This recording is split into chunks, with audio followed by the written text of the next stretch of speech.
to inform you that if you look above the video, you will see a resources tab. Select this and a link to the agenda will appear in the right-hand side. This will allow you to open the agenda in PDF form and follow the discussion and debate. So the first item on the agenda item 1, apologies for absence.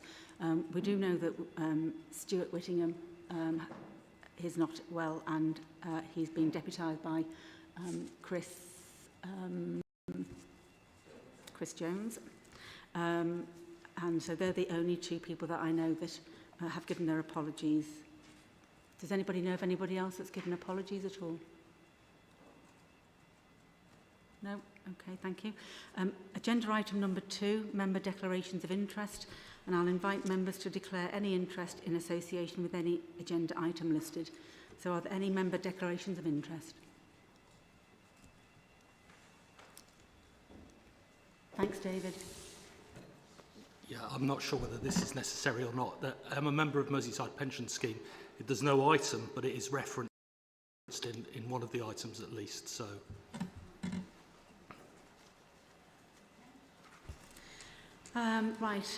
That's number 2 dealt with. Item number 3 are the minutes, and so if we can look at pages 1 to 8, and I'll invite members to approve the accuracy of the minutes of the meeting held on the 5th of July 2021. The minutes can be approved by assent. Does everybody agree the minutes? Agreed? Okay, thank you very much. Public questions, agenda item number 4. I'm not aware of any public questions that have been received. Is that right, Chair? No public questions, no. And member questions, no member questions. Agenda item number 5 have been received. And so now we'll go on to the internal update report, which is going to be given by Ian Miles in Mark Niblock's absence. And that's pages 9 to 18 in your report pack. Thank you, Chair. Yes, in Mark's absence, who's not well today, unfortunately, this report has been prepared by the Chief Internal Auditor. The format is consistent with the audit updates that Mark brings to this committee. Paragraph 3.1 highlights the 4 areas covered by the report. So items of note from the work conducted in the period, which is July-August 21. Any issues that require actions to be taken by members, performance in information, and also developments to improve the effectiveness of the service. So we'll deal with each of those. So firstly, if I may cover the items of note and focus particularly perhaps on this section, the 7 areas that Mark's highlighted for the attention of members, so I'll just touch on each of those briefly. The first one is to do with Mersey Pension Fund benefits payable, so starting paragraph 3.2.1. This is an annual review which is undertaken to support the work of the external auditors. It also reflects the inherent risk of the area of work as well. Paragraph 3.2.1 refers to the objective of the work, the focus of the work, the methodology that was adapted. And the conclusion from the work later on in that paragraph is that there is an effective system that provides the required audit trail to be expected, and that the financial transactions tested for the sample were valid and accurate. Paragraph refers to one recommendation. That was a low-risk recommendation that was made following that review. The second area there, the complaint referral, again to do with Merseyside Pension Fund. So this piece of work was commissioned by the director of Mersey Pension Fund. He wanted to undertake a review of the handling of the pension for a member who had submitted a formal complaint to the Chief Executive. So there had been an internal review by MPF officers.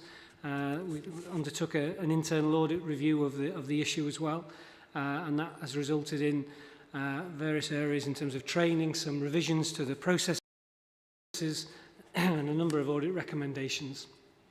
What I would like to highlight is the last sentence of that paragraph, as well as that we have undertaken the follow-up work on that review, and that confirmed that all the necessary actions have now been effectively implemented. Paragraph 3.2.3, the third area, that of adult safeguarding. This is a piece of audit work that is currently concluding. The emerging findings indicate that satisfactory assurance and the areas covered from that report. The reason that it's been included in the report is that there is one outstanding issue that we've not yet been able to receive the necessary response from senior management. So we had indicated to them that we would include it in this report. The fact that we hadn't received it yet, we would hope to receive that over the next week or so and be able to conclude that report. So that's the reason why that particular reference is included in this audit update. The fourth area, the Wirral Growth Company, governance. This is an audit of the governance arrangements in operation at the Wirral Growth Company. What we've done as well is there was a consultancy review that was commissioned by the Chief Executive, which was carried out by local partnerships. So what we've done in our internal audit review is obviously had sight and had reference to that piece of work as well.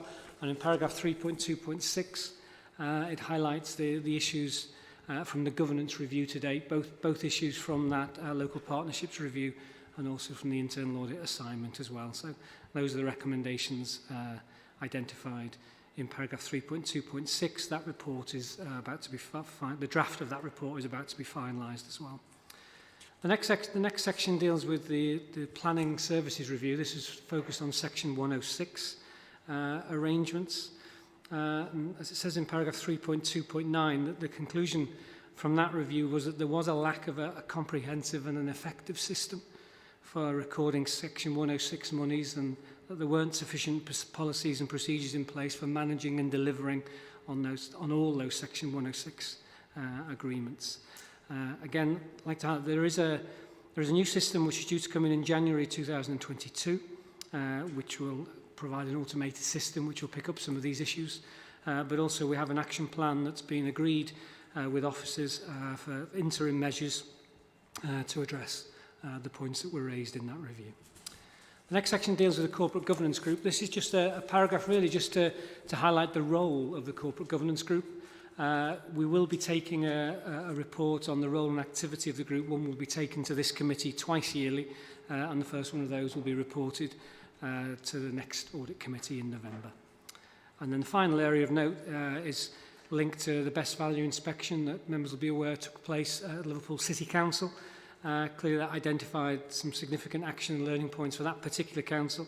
Again, there was the Chief Executive was keen that we carried out our own review to consider the robustness of Wirral's arrangements in relation to some of those issues or all the issues that were highlighted in that review.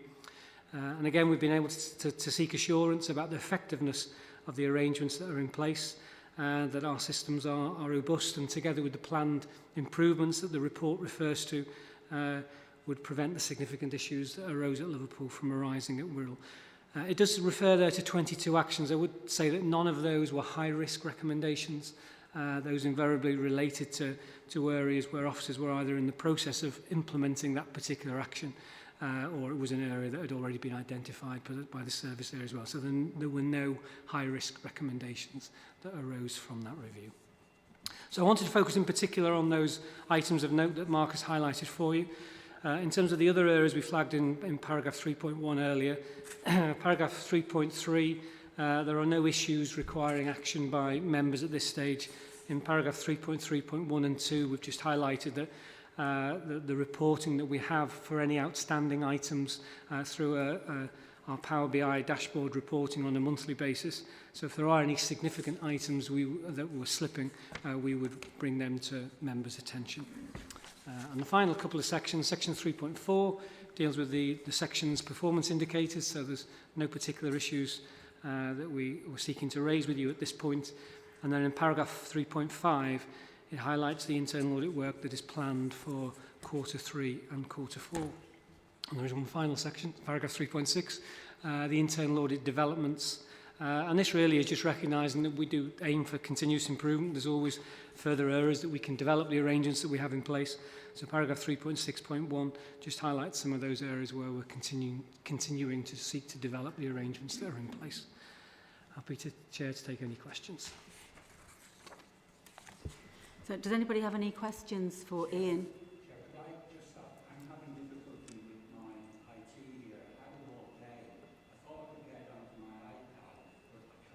Right. I did actually mention it tonight, so I've got no access to anything at the moment. Okay. Are there any hard copies anywhere? Hard copy? You can get paper copy. Will that take long? Okay. We'll get you a hard copy, Tony. But I would...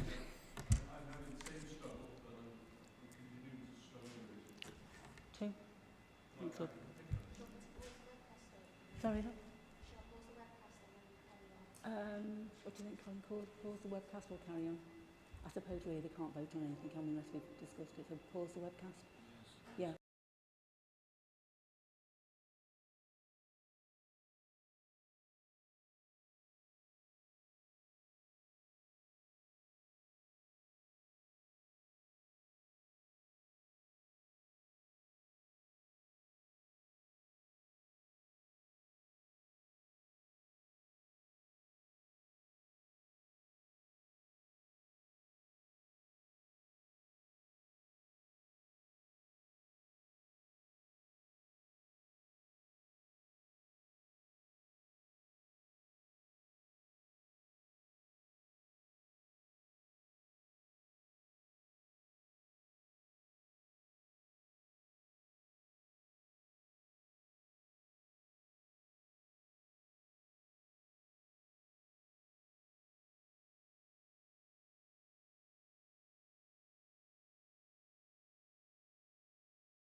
Questions and comments from members. Do any members have any comments, please?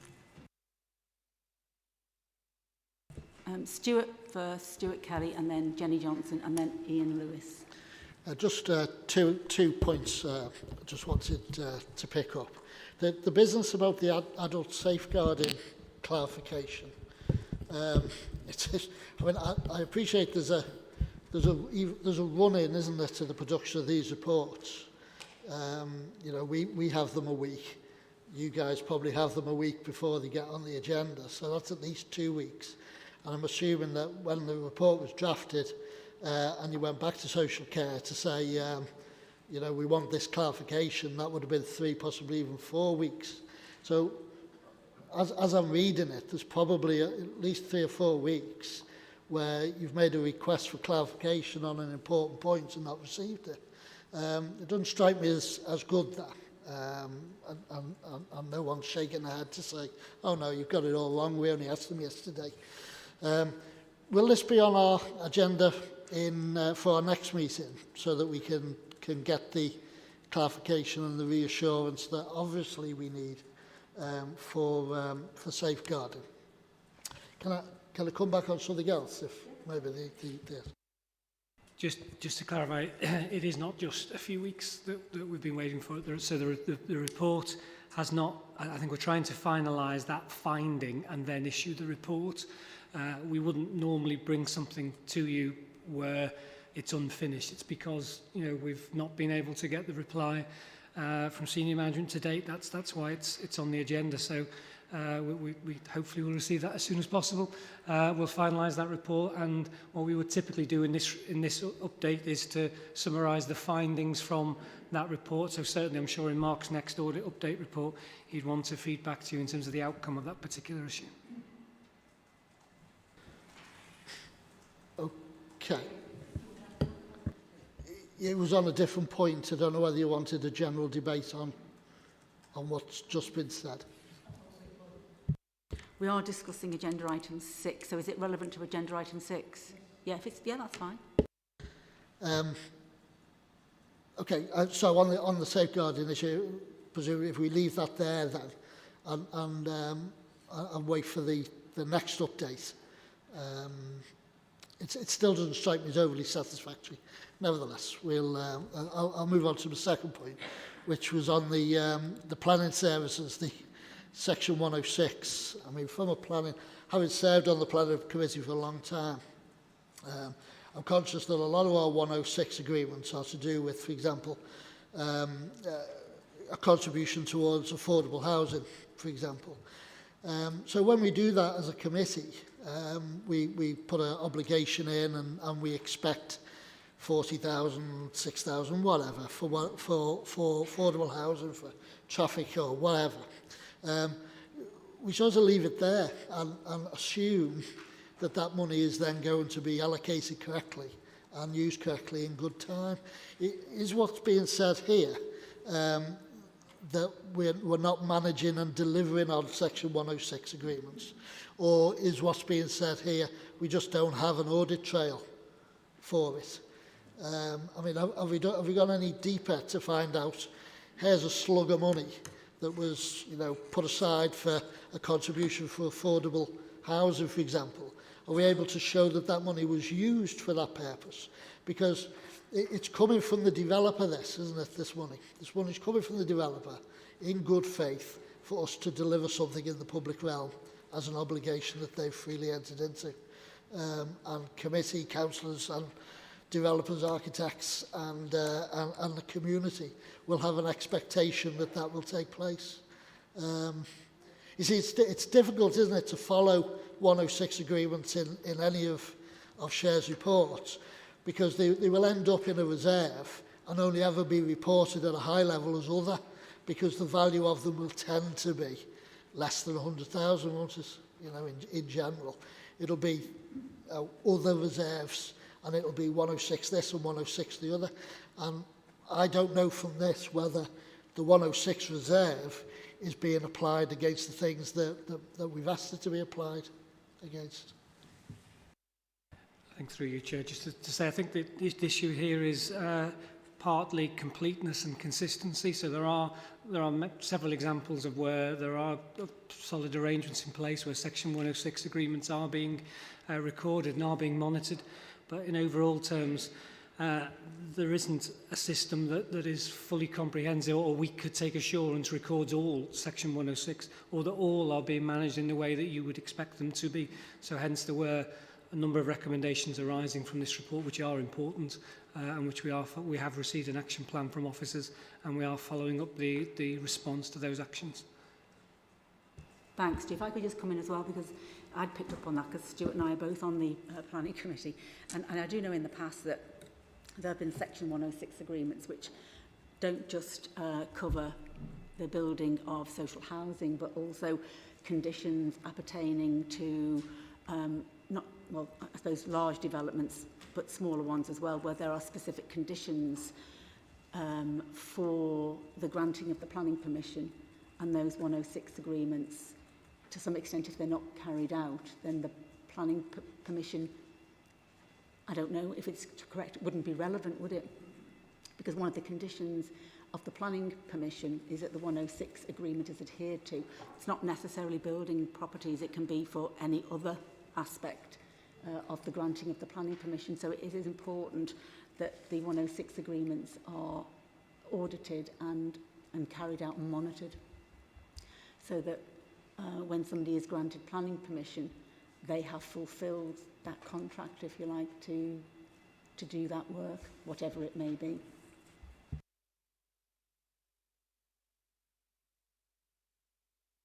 Sorry, Chair. Yes, I would agree fully with that. As I mentioned previously, it is a question of consistency of arrangements and kind of comprehensiveness of arrangements as well.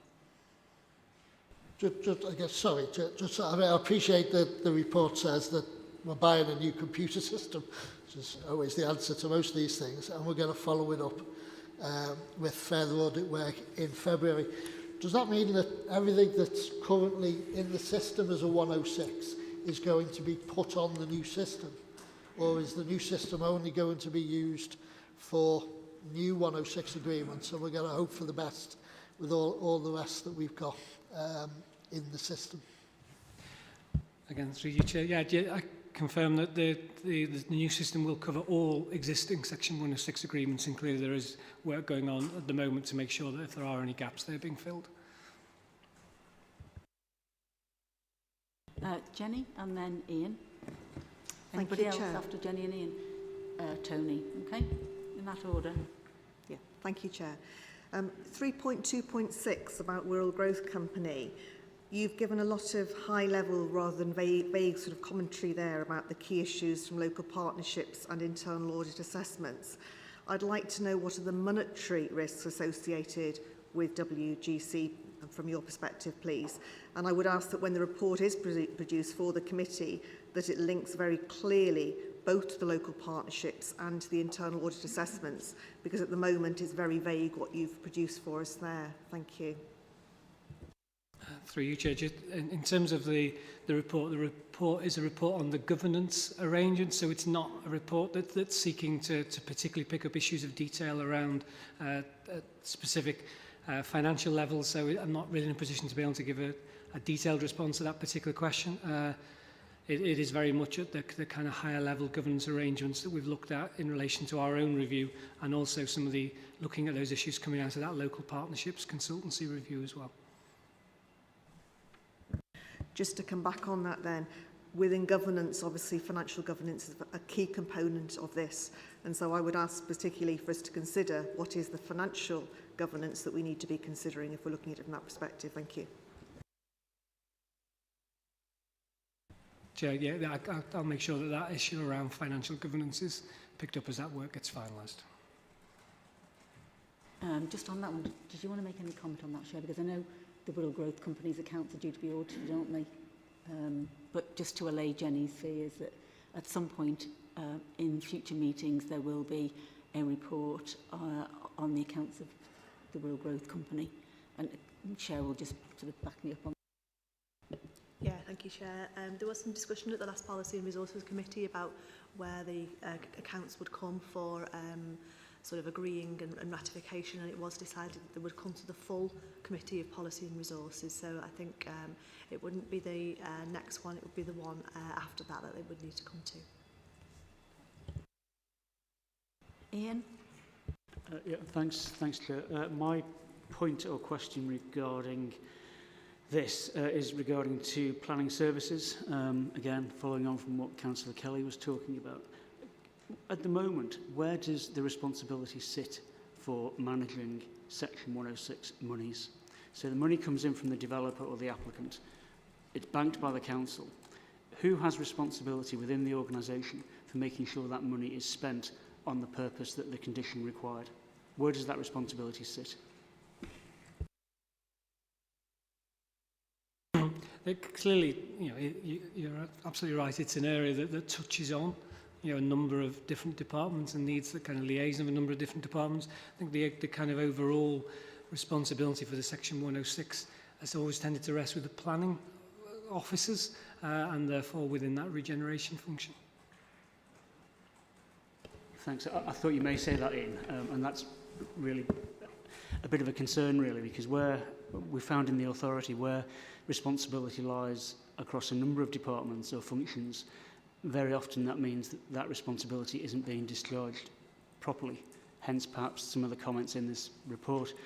Under the new system that you've referred to, that Councillor Kelly mentioned, this is going to be overseen by the planning department. So presumably the planning department, from the date of this new system being introduced, will be the primary body responsible for making sure that 106 agreements are complied with. Is that correct? Certainly, they have that overall responsibility at the moment, and I would say that would still rest with them, as my understanding is.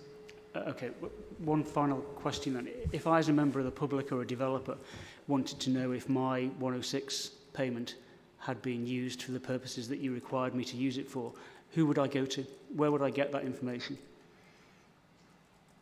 I think, again, that overall responsibility is within, there's an interim assistant director within the regeneration team, so I would direct any queries to that in the first place. So, this is my point, really. When you produce your annual accounts and you list the various reserves that the authority has, and I think 106 is listed as an item in the accounts, do you get your figures from the planning department, or do you have your own system? Thank you, Ian. So at the moment, the 106s are all individually itemised in the reserves, as Councillor Kelly said, because when we report them in the statement of accounts, on aggregate, they're only quite small, so they do come under a generic heading of 106. But they are individually itemised in each of the individual directorates.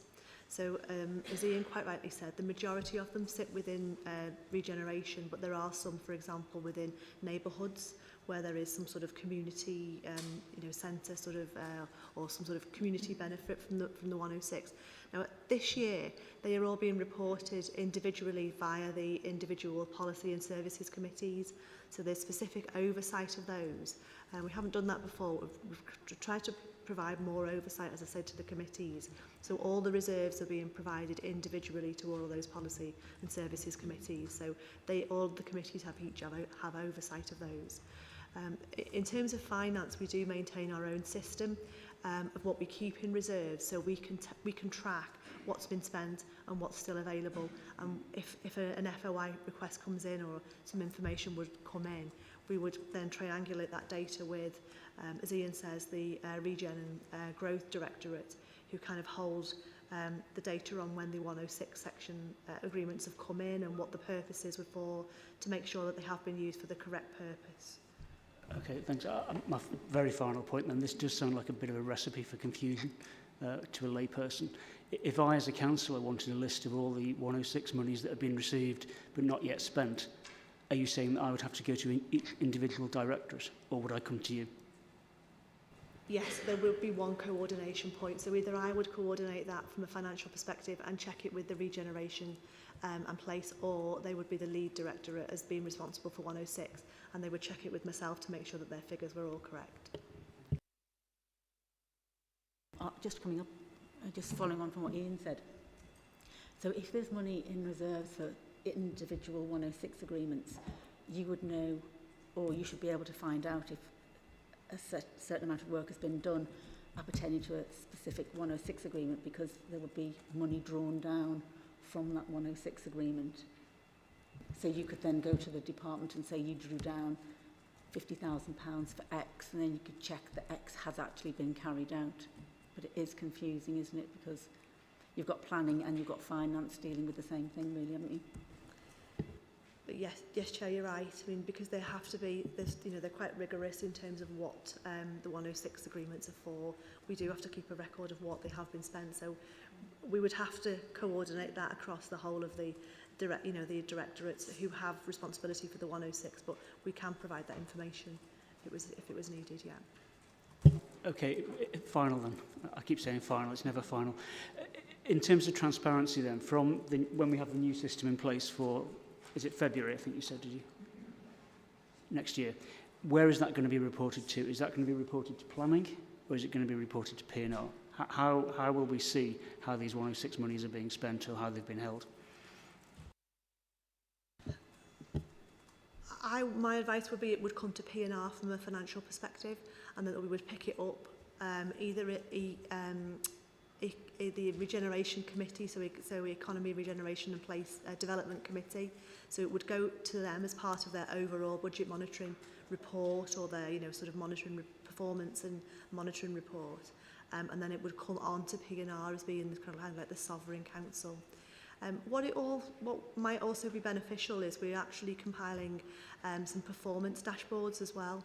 So we're linking finance with performance to come through each of the committees. So there is potential for where each of the individual committees are responsible for making sure 106 is spent within the remit of however it went through planning. We could also look to provide that on their performance dashboards as well, so that each of those committees have an additional oversight of that as well. Tony Smith. Thanks, Chair. Ian has asked all the questions I was about to ask and that. But can I just ask Stuart, because Stuart is very well experienced in planning, and also yourself, Chair, and that. Does it ever come back to planning, the money that's been allocated for 106, to say, well, we've got 50,000 for this particular development. For example, on Manor Drive in Upton recently, they've had a development there that followed from the housing in Webster Drive, I think it is, in the Liso ward and that. I would have thought perhaps there might have been a system whereby it came back at some stage to planning, so you knew where the 50,000 or 100,000 was allocated for the particular project. I'm just asking a question, really.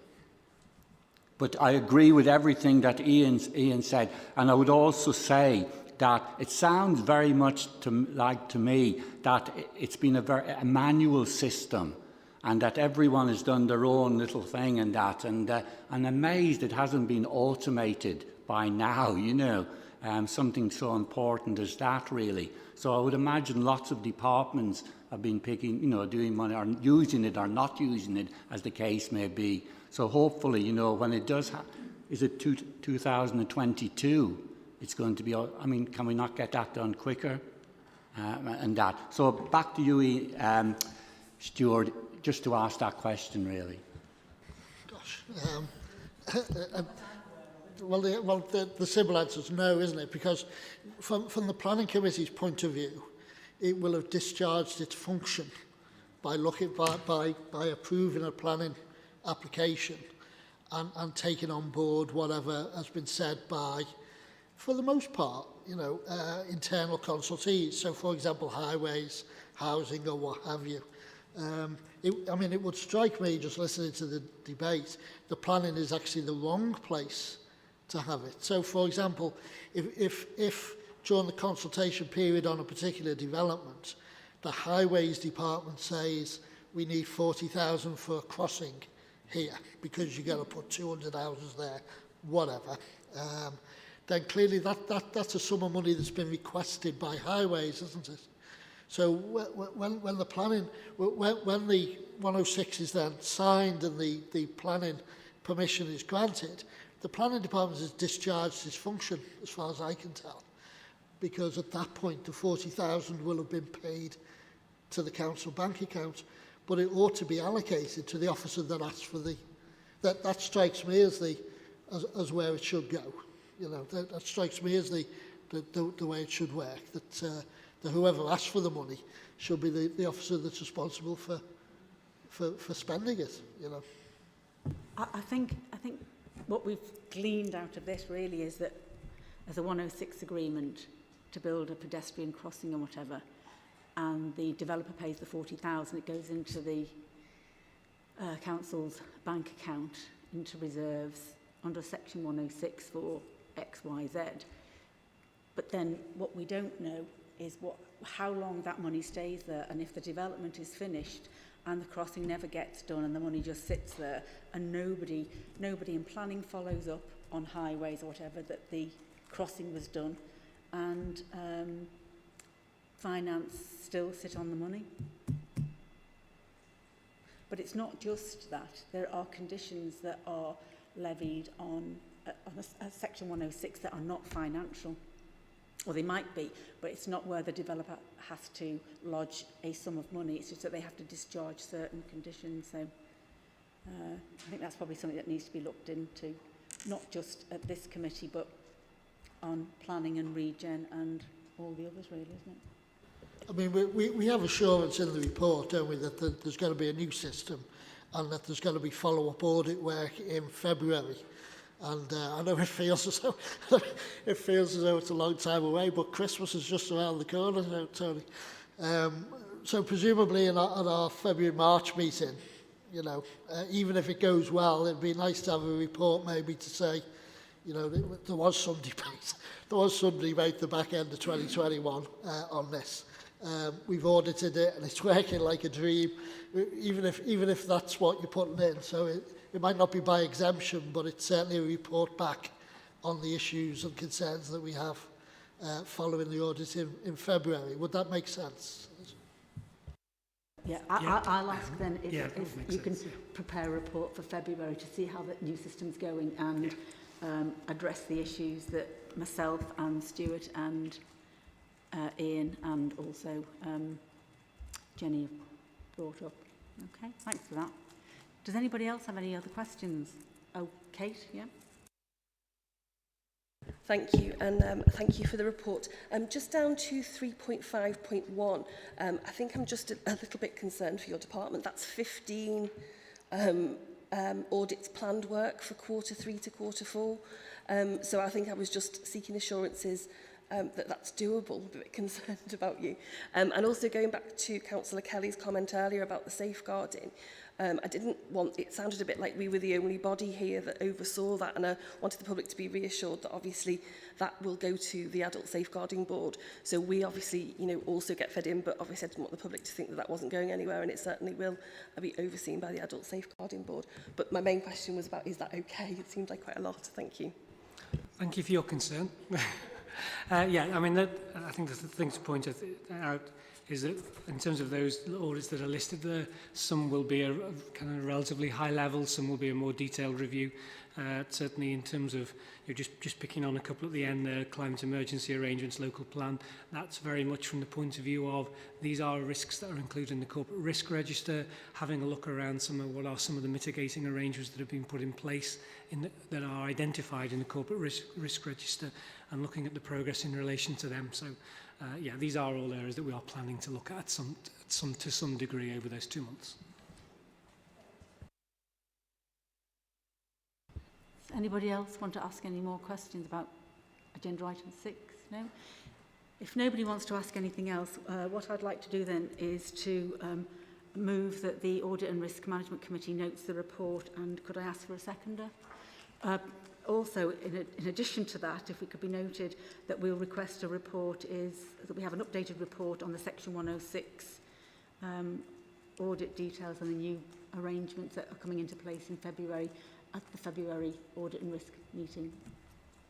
Just clarify, is that the March committee? Yes, it The would be, reports of yes, March. Yeah, fine. Thank you. Okay, so do I have a seconder for that? Thanks, Jason.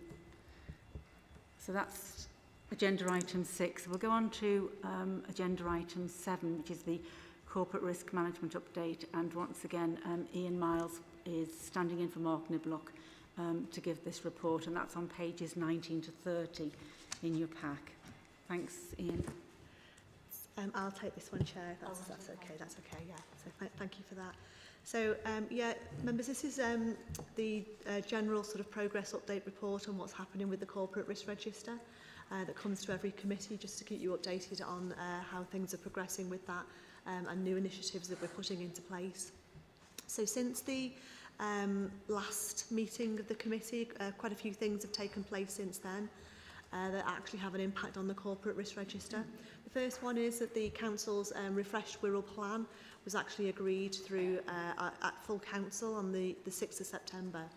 And what that will mean really is now that all of the council's delivery plans and sort of internal business and service plans are being refreshed and rewritten to take account of the themes within the Wirral plan and to align all of our directorate business plans really to make sure that we are keeping up to date with the themes of the Wirral plan and that we are only undertaking activity that are in line with those themes that full council have approved. And this provides us with a bit of an opportunity really to look at our risks within individual projects and programmes, also within individual directorates that form part of the directorate business plans, and also to have a look at the risks within the strategic risk register, the corporate risk register should I say, to make sure that they are still relevant, still appropriate, and again aligned to those themes that you had approved as full council within the refreshed Wirral plan. And that work's being undertaken at the moment and is being supported by the corporate office and the policy and strategy team to make sure that we've got those directorate business plans up and running and in place. And as I say, that the activity within those are being reflected within the directorate risks. The second item really that's happened since the last meeting is we've had an engagement session with Zurich Municipal, who are the council's insurance and risk advisors. In terms of our risk appetite. We had a really helpful session last week with the Council Strategic Leadership Team where we went through all of the corporate risks on the risk register and just to get some sort of advice and best practice from Zurich really about the Council's overall approach to risk appetite. What we haven't done previously is assessed each of the risks in terms of what the appetite for risk the Council want to take into account in prioritising those risks and actually giving them a scoring. And as I say, we had a really good workshop last week that actually kicked off this, and we were able to have a really good debate about it as well. What Zurich did say is that on our corporate risk register, we have got 22 risks. They did say that that was quite large compared to sort of the standard for local authorities where they would expect to see around about 10 to 12 risks. Obviously, you know, our corporate risk register has to be right for us. And if we need more than 10 or 12 risks on it because that's right for us, then we will have more risks on it. But what it did pose is an opportunity for us really to see whether we could consolidate some of those risks on the corporate risk register and actually make them a bit more relevant to some of the activity that we do, and again to make sure that they were aligned to the new refreshed Wirral plan. So as a result of the risk appetite work that Zurich had done, we did have a bit of a survey within the council, within the strategic leadership team and the corporate management team as well, where we actually surveyed a cross range of staff within that to get their view really about what their appetite is to the council's risks really, and to be able to put a framework in place of how we would actually sort of score and assess our risk appetite going forward. We had a really good sort of response to that, and that was fed into the Zurich before we actually had the strategic leadership session on risk appetite. So what's happened on the back of that now is that we're going away to have a further session, as I say, to look in detail at all of the individual risks on the corporate risk register, to have a look to see whether there is opportunity, whether we could consolidate some of those, whether they're still relevant and still appropriate, whether the narrative's still appropriate, and then to take each one individually and assess the council's risk appetite for those. and that will determine sort of our priorities, how much focus we put on those risks going forward when we're actually undertaking activity, and also linking into the Directorate Business Plans as well.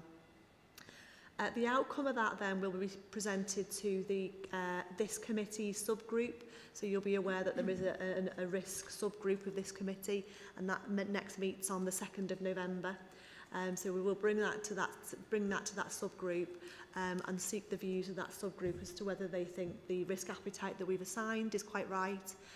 You know, again, some sort of advice and approval as to where we have consolidated some of the risks, whether the subcommittee actually think that that is, you know, again, quite right, and we're not actually, we're making sure that all the risks are still highlighted and they're still as important, and as I say, that they are aligned to that Wirral plan.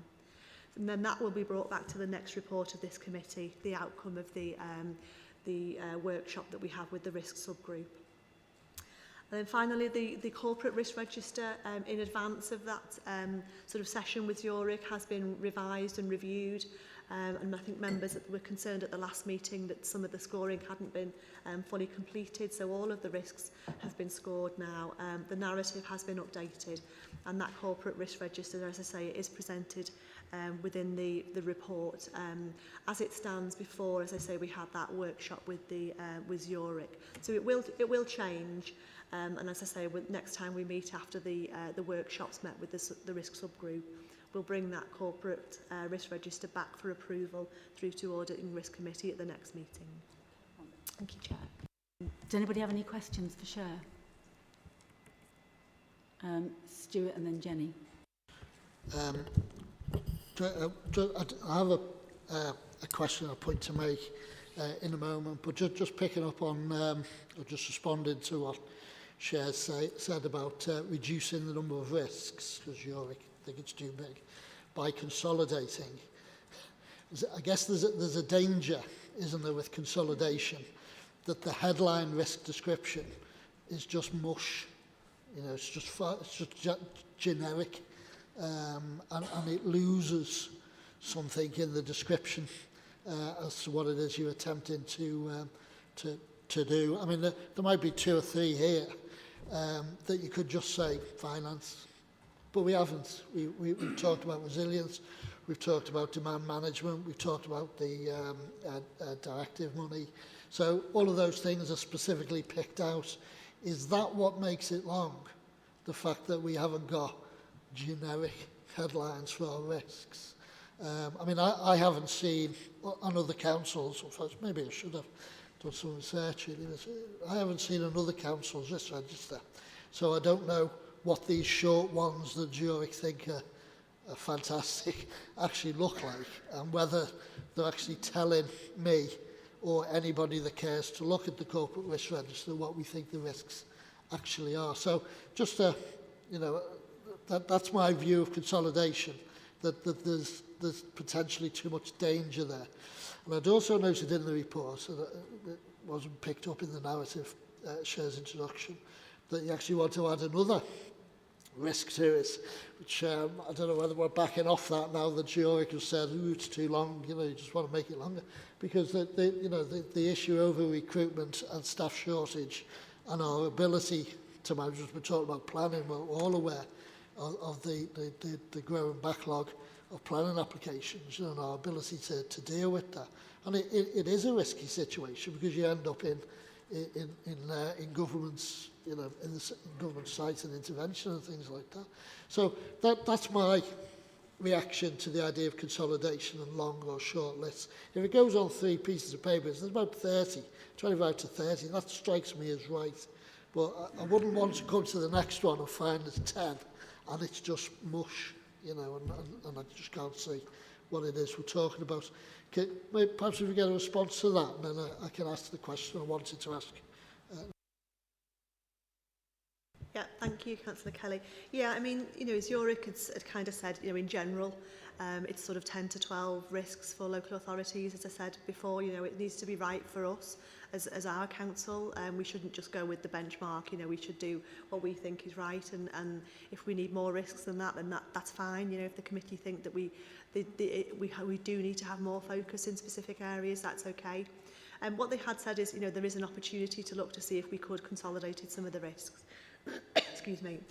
And the session we had with SLT, we were talking about that, and we did identify maybe some of the areas that could be consolidated. But we need to pick that up because that does need further work, because you're absolutely right. What mustn't happen is that we dilute one of the risks on there and it gets enveloped in something else. The narrative gets lost, and then we don't sort of manage that risk, from a monitoring and management perspective. So we would only do it if there is the ability to do it, and we thought, that we could do it without sort of diluting what those individual risks were. The other thing was that when we had a look at SLT, some of the discussion was around that some of the risks actually could be on the Directorate Risk Register and are being managed within directorates rather than on the Corporate Risk Register. And there was a lot of work actually being undertaken within the directorates to already mitigate those risks. So there's an opportunity there maybe for some of the risks to go on the Directorate Risk Register. As I said, what we'll do, we'll have that further session with SLT.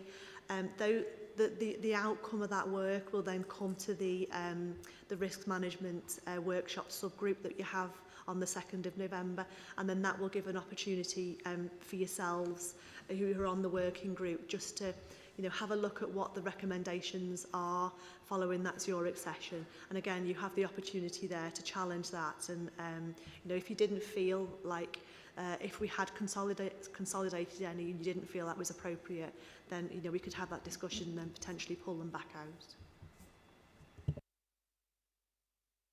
Yeah, that's fair enough. The point that I wanted to ask about, and I have a particular case in mind which illustrates the question, if you like, that I'm going to ask, and obviously I'll probably stray into that.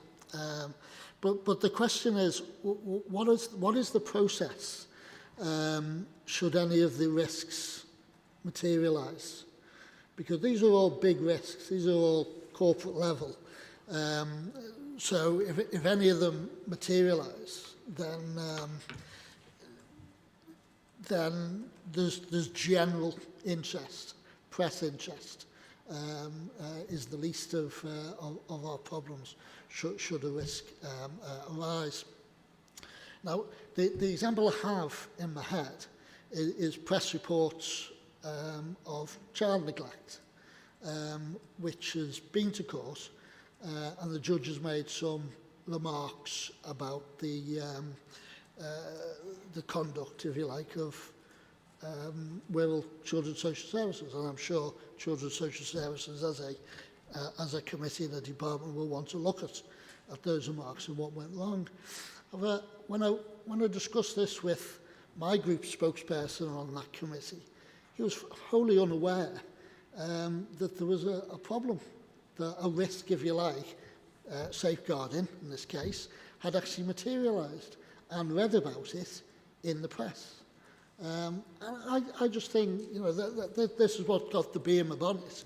I think it's unacceptable for members, particularly lead members and potentially the leadership of the council, to read about a corporate level risk having materialised in the papers. There needs to be a process by which, should a risk be materialised, and say that there's a safeguarding incident, controls have failed, there is going to be interest. There needs to be a process by which, at early stages, informal, potentially, briefings are given to lead members and leaders of the council. It's unacceptable for members to read about issues in the press. I pick on that one because it was in the press, but if you look at some of the others, cyber security is a corporate risk. What if there was a mad release of information onto the internet? What would the council's response be? Now, the cynic in me says that the council's response will always be reputation damage limitation, rather than let's get the information out there so people could start changing passwords and things like that. But there needs to be a process where members are kept in the loop. So my question is there a process of information to members at early points when it appears that risks are materialising? And at what point will things end up on committee agendas so that we can, if you like, learn lessons, you know, which is often a hackneyed phrase, isn't it?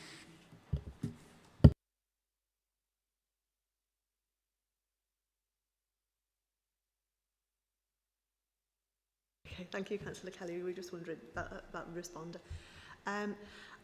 So at the moment, so some committees, some of the policy and services committees at the moment do have this information as part of the performance management dashboards. As I said in the previous item, we are developing those for all of the policy and services committees. So we have an internal sort of a group which is called Organisational Performance Group, which has been developing dashboards, performance dashboards, trying to get information out to the individual committees, and we are in the process of still doing that. For example, I know that children's do have performance reporting there, and so do adults, but policy and resources for the directorates that sort of looks after, which is legal and assets and resources directorate. We haven't finalised all the reporting dashboards as yet. So these will, the risks for each of those committees will form part of those dashboards. So the individual committees will have oversight of all the risks that are relevant to those, so that the work that the committees support. So there will be an opportunity for those committees to debate those and, you know, again, consider whether they are being mitigated, whether they're being monitored, whether the mitigations in the risk register are appropriate to the committee. So that will happen, and it is happening somewhat already throughout some of the committees already. In terms of, I mean, you know, what happens if a risk materialises? There is, as I say, we have directorate risk registers, and there are mitigations put in place within individual directorates. If there feels that the risk is so severe or a higher priority, it does escalate it onto the corporate risk register. We do have what we call as a 3-line of defence process where there's different stages to risk. So, for example, external audit, as part of their audit, will have a look at our risks and make sure that we are making sure that we've got the risks correct and that we have got sufficient sort of oversight of the main priority risks. And then we also have things like Ofsted and you know, external inspectors as well, that when they come and have their inspections, they will again have a look at the risks and make sure that we are making sure that we've got the right risks in place and that we've got mitigations in place for those. So there is quite a rigorous process, as I say, of oversight of these risks. I think in the case that you're referring to, I mean, the Director of Children's Services is providing some briefing to members on that particular case, because I'm not sure that we actually have the same opinion across of what came out in the press as to whether it was a specific sort of incident that the council could have mitigated or it was relating to the council. Though it's, you know, there are some sensitivities in there. As I say, the DCS will provide a briefing for that. So there is a risk on the children's risk register that relates to safeguarding issues. But as I say, there's very rigorous and robust processes that happen within each of the directorates to make sure that the risks are mitigated. And over this year, the past 12 months, actually, we have an additional governance process that we've put in place for performance management and measuring, that myself and the Chief Executive actually have bi-monthly meetings with each of the directors to discuss their performance, and we do look at their individual risks and their risk register in there as well, and we discuss whether, you know, they are appropriate. And the escalations that come from the organisational performance group also come back to the strategic leadership team, and as a leadership team we will challenge each other as to whether, you know, the performance of the individual directorates is quite right, and that will include the risks as well. So there is, as I say, there's quite a lot of robust monitoring that's in there, and that, you know, that we do make sure that we have got those right. Go ahead, Stuart. I mean, I hear what you say about the particular case, so I'm not going to drift into that. But it is certainly the case that, you know, many of these risks, they are mitigated against and they're controlled and they're controllable. There are other risks on it that it is possible to imagine a situation where the controls will fail, particularly the people ones, because no one can account for people and how the different ways of getting round things. I think what I'm after is what is the process should everything fail and a risk was that there it is, it's happened.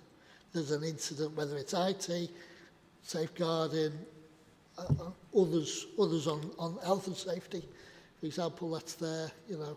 What is the process to prevent lead members of the council being doorstepped and not having a clue what is going on?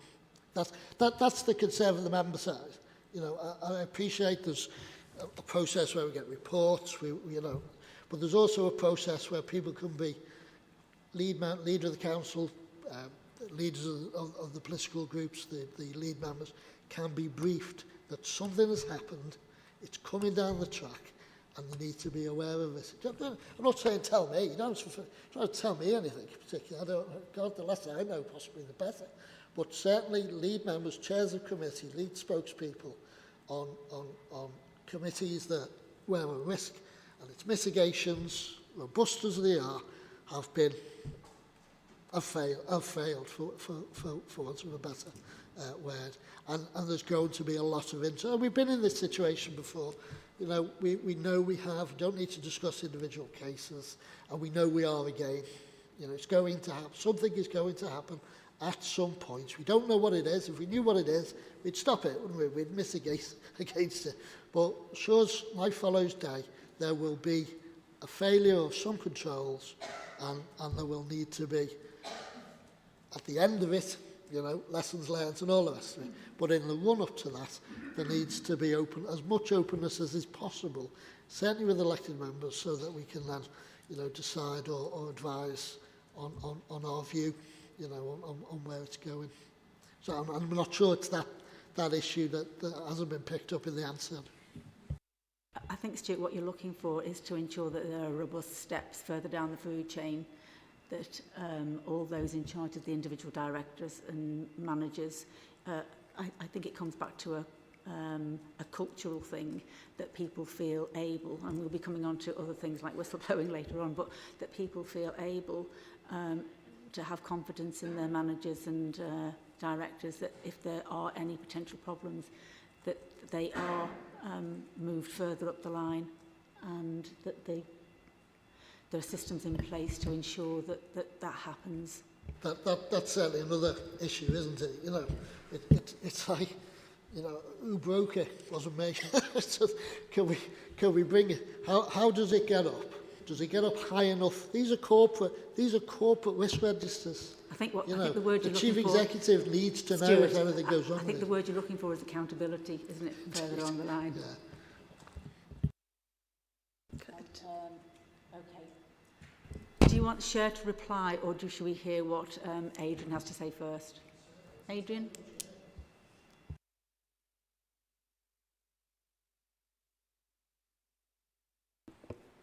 I mean, I do take it that elected members are similarly obliged or are similarly obligated, but I'd like to know whether there's any written document which expresses it as clearly as for employees. I'd like to think there would be, but I'm just curious. You're talking about code of conduct, or is that what you're talking about?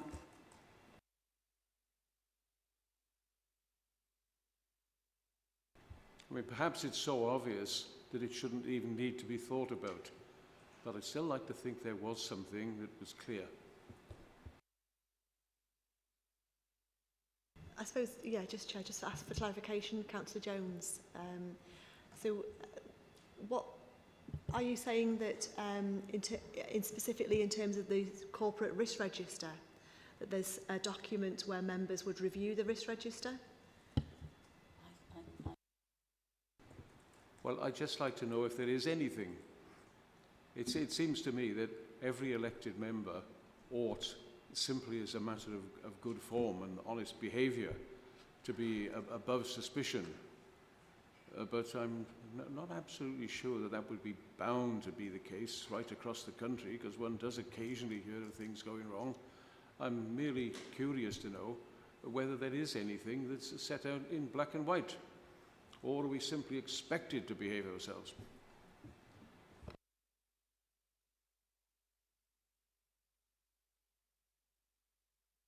Yeah, sorry. Thank you. I think so. The document does exist, and it is the members' code of conduct. There is formal instruction and policies and procedures in there about how members would behave. That is agreed at full council, and that is available to all members, and all members should be able to have an access to that. And staff having the same.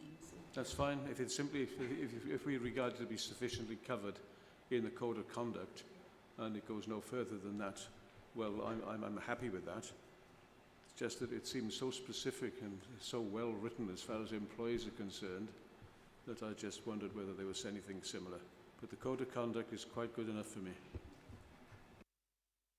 So just to come back on that, so that's the formal document. We also have a people strategy, which sets out the values and behaviours of everybody, of officers, and that applies to members as well. So that's a more informal document, and that does set out the behaviours and the values, as I say, and that does apply to members as well. Yeah. Oh, sorry. Yes, David. Thank you, Chair, and thank you for the report. Just a couple of brief points. Firstly, the risk that relates to children's educational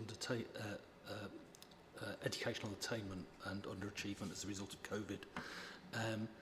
The Children's Committee a couple of weeks ago identified the need for a further mitigation in the development of a action plan which specifically focused on that question. So presumably the future risk register will reflect that in terms of that additional mitigation. My second point was just a reflection really on the question of how many risks are appropriate in a corporate risk register. And I've just done a tally against the 5 themes. And I note that the theme for us to have a sustainable borough has 1 risk identified, whereas the theme where we need to be accountable and customer focused has 9 risks. And I'm not sure what to conclude from that, but I think it's quite an interesting balance of risks, isn't it, that people might want to reflect on. I was just going to ask about section 314, about the new risk that's being considered to do with recruitment, retention and staff for technical and specialist areas. It's interesting at the moment that this is highly publicised. So would this new risk initially sit with the directorates, or will it go straight on the corporate risk register? So it depends on the scoring of the risk. There is a risk in the Resources Directorate Risk Register, I know that for certain. I think in the legal one as well, and also in the regeneration one, which is at the moment where that risk is actually coming to fruition. So in the Directorate risk plans, there are risks relating to sort of recruitment and retention as a result of that. Once this whole consolidated risk from each of the individual directorates, I think once they all come together, it will increase the risk score, because as it says in 3.14, we are finding now that that it is a real issue across all directorates and all sectors. So I would see that would probably come on to the corporate risk register, because it relates to more than one directorate, and actually we are seeing that it is more of a risk now and more of an issue than it has been in the past. And I think within the corporate risk register, things will come on and go off, depending on the situation at the time. So once we score that, I would probably see that coming straight onto the corporate risk register because of the severity of it. Okay. Jenny, a question? Thank you, Chair, and thank you for the report. Mine follows on from what you were just saying there. I'm very surprised that there isn't a people item as a standing item on this. And I think what you need to be considering is the overarching areas of concern and then maybe subdivisions underneath them. So health and safety is mentioned, which is admirable, but the people risks for the council are absolutely enormous. So to have those nowhere even listed in there, I find quite incredible. And I think that does need to be looked at, Chair, to really bring in the HR side. Because you've got specialist areas, we've got specialist areas in the council, be it planning, IT, education, with people with phenomenal, wonderful specialist knowledge. And if we're to lose some of those key people, that's an incredible corporate risk for us to be faced at council level. So I'd suggest that people needs to be on there most definitively, and then perhaps subdivisions underneath it. So that's just a first comment. In relation specifically to risk 19, which is the health and safety management side of things, what are the particular concerns about that? Because that's a key concern, obviously, the health and safety management within the council. What kind of concerns do you have? Because your responses seem to be policy-based, but as we know, it's implementation of policy that matters as well as policy. So what are your current concerns that put those on the register now, please? Thank you. Okay, thank you. So that risk has been on the risk register for a while, and it came about as a result of a specific case that happened a couple of years ago. And following that case, we were prosecuted by the Health and Safety Executive. So following that case, the risk was escalated and it did come onto the corporate risk register. Following that, we have a series of recommendations in place. There was an action plan in place. There was some new governance in place. We have a specific health and safety board and a steering group now. And there's lots of different activities that are ongoing. So the risk, I think, when it first came on is not as severe as it was when, not as severe now as it was when it first came on, because there has been lots of mitigations that we have put in place. But the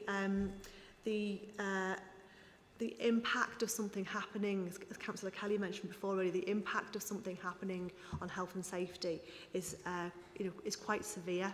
So the reason that it stays on the corporate risk register is there's still a lot to do, and if something does fail or something does happen that we've not picked up, although that we can demonstrate that we have got lots of policies and procedures in place, lots of governance in place, we can never completely mitigate a risk on the risk register. So it is remaining on there at the moment, as I say, as part of the review with the SLT, and that review that comes back to the subgroup, there will be an opportunity to consider whether the scoring is still right. Have we got that right? Should it still be higher?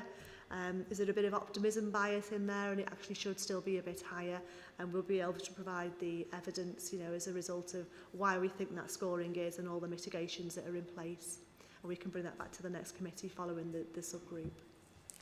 Thank you, Chair. Any other questions for Chair? Jason? Hi, yeah, I just wanted to ask a question in relation to the Climate Emergency Response Corporate Risk Register 3.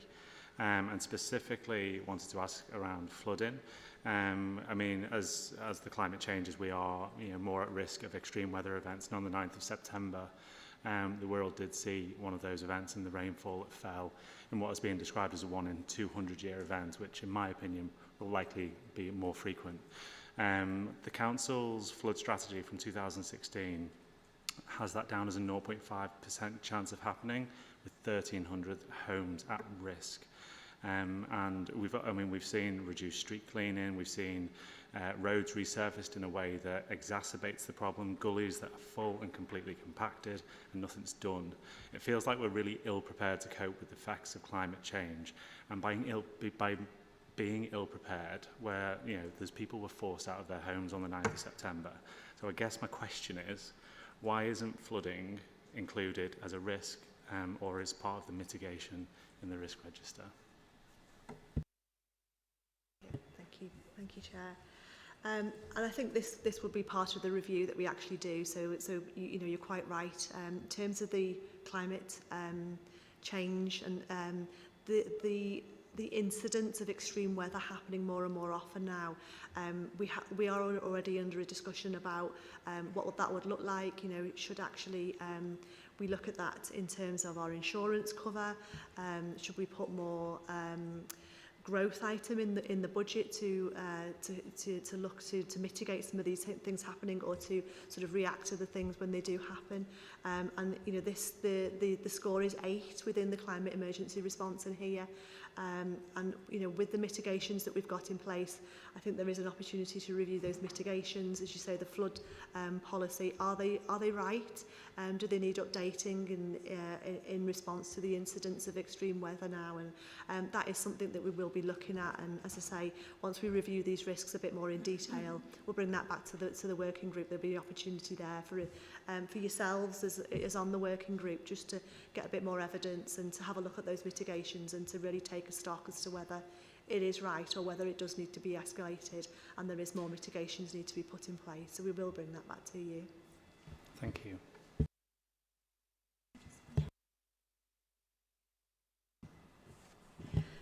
Just to come back to your sort of a question before, Councillor Kelly, about where the oversight is. Just to come back to that really, just to provide the committee with the assurance. So the issue you're relating to is a particular issue, and there are some specific circumstances around that which I won't go into. And as you said, you wouldn't sort of pick up on those. But we do have a really good, robust process in place. We've got a really good relationship with the chairs and the spokes of the individual policy and service committees.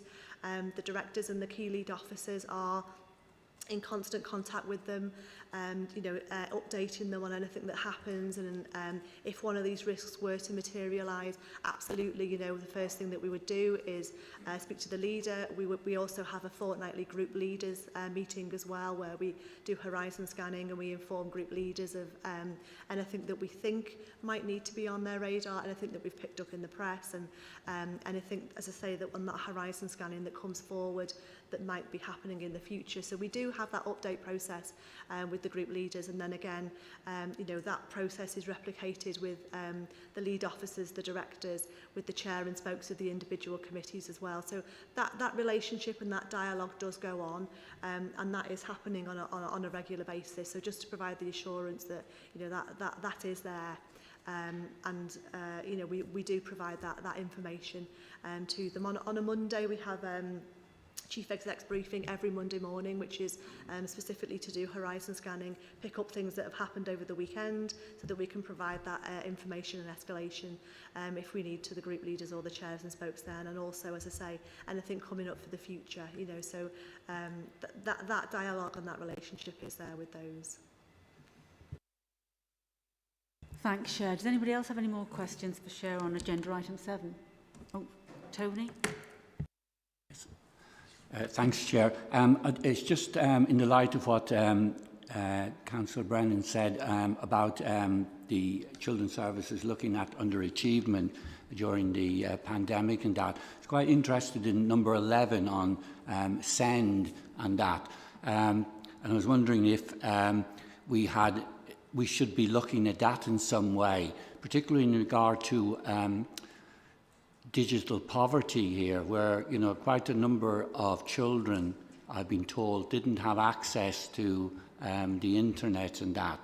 And in the light of, we're looking at sort of outcomes for children with special educational needs, whether, we could have some figures or something on the number of children that did have access to technology. I know central government did put in a lot of devices and that, and also the local authority and that. But I think, it'd be interesting to know how, sort of a blended approach would work with children with special educational needs, sort of using technology as they do in the schools already.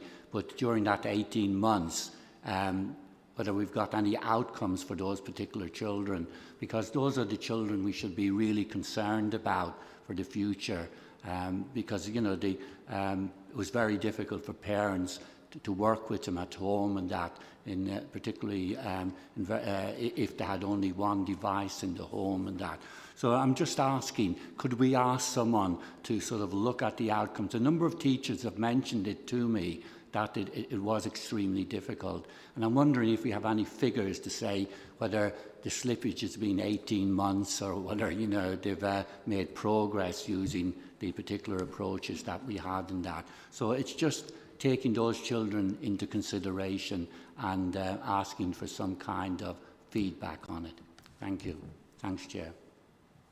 Yep, thank you, Councillor Smith. We would certainly have that information. I suppose from the this committee's perspective, it's you know, for what reason would you want this information to this committee? What I'm saying is normally that would be provided to the Children, Families and Education Committee, as, you know, as part of their briefing. It's whether you would want something specific for this committee from a governance and assurance process. Well, I would be concerned perhaps that there might be some risk that if Ofsted came in and said, you know, that we didn't really meet the needs of those children during those 18 months. I know it's been extremely difficult for all local authorities in these circumstances just to see how we compared perhaps with other local authorities and whether the risk is greater now for those children than before. Yeah, thank you, Councillor Smith. Yeah, I'll make sure that that's provided. Yeah, no problem. Thank you. Anybody else got any questions on agenda item 7? No. If that's the case, then I will move the recommendation that the Audit and Risk Management notes the report. Could I have a seconder? Stuart, thank you. Stuart Kelly seconded.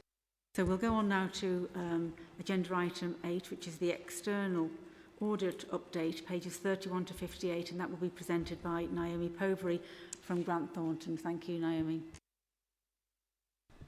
Thank you, Chair. As the report summary states, we are bringing this report to the committee to provide you with an update on the progress in delivering our responsibilities as your external auditor and a summary of emerging national issues that may be of relevance to you as the local authority. Taking you to page 38 of the report, of your pack.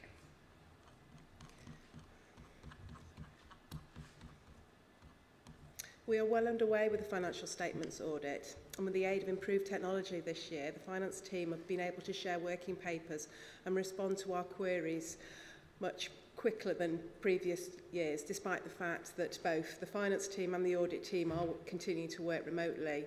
The finance team are currently busy sourcing the evidence for our numerous samples at the moment. We are on target to meet the 30th November date for the completion of the financial statements audit. Moving on to the value for money work. As you may recall in our audit plan, we talked about the new Code of Audit Practice which came into force on the 1st of April 2020. The most significant change under the new code is the introduction of an auditor's annual report, which contains a commentary on the arrangements to secure value for money and any associated recommendations if required. We've provided more details of the new approach to the value for money, which can be seen on pages 44 to 46 of the pack. And I'd just like to touch on some of the areas that have been already mentioned during the meeting tonight.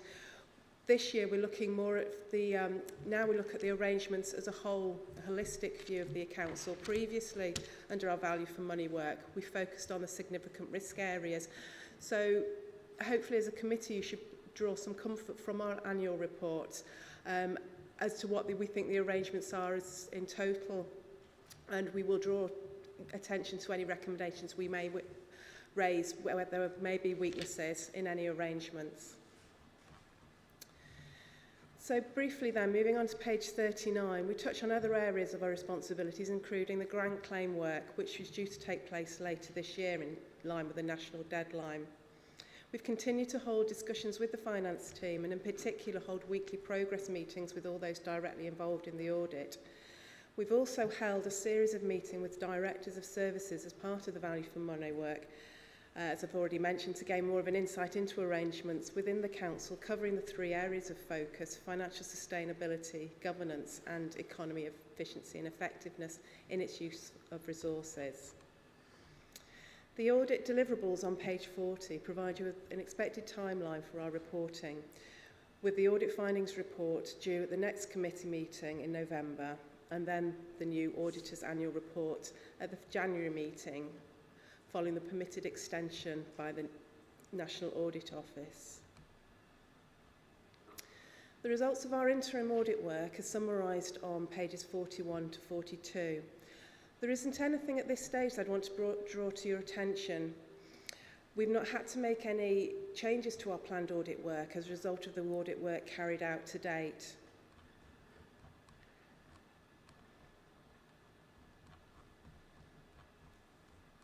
And then finally, the remainder of the report contains the information on the emerging issues and recent grants, Thornton publications, which you thought you may find of relevance and interest. I'm happy to take any questions here or follow up for you and report back at the next meeting. Thank you. Thanks, Naomi. Does anybody have any questions or comments to make with regard to Naomi's report?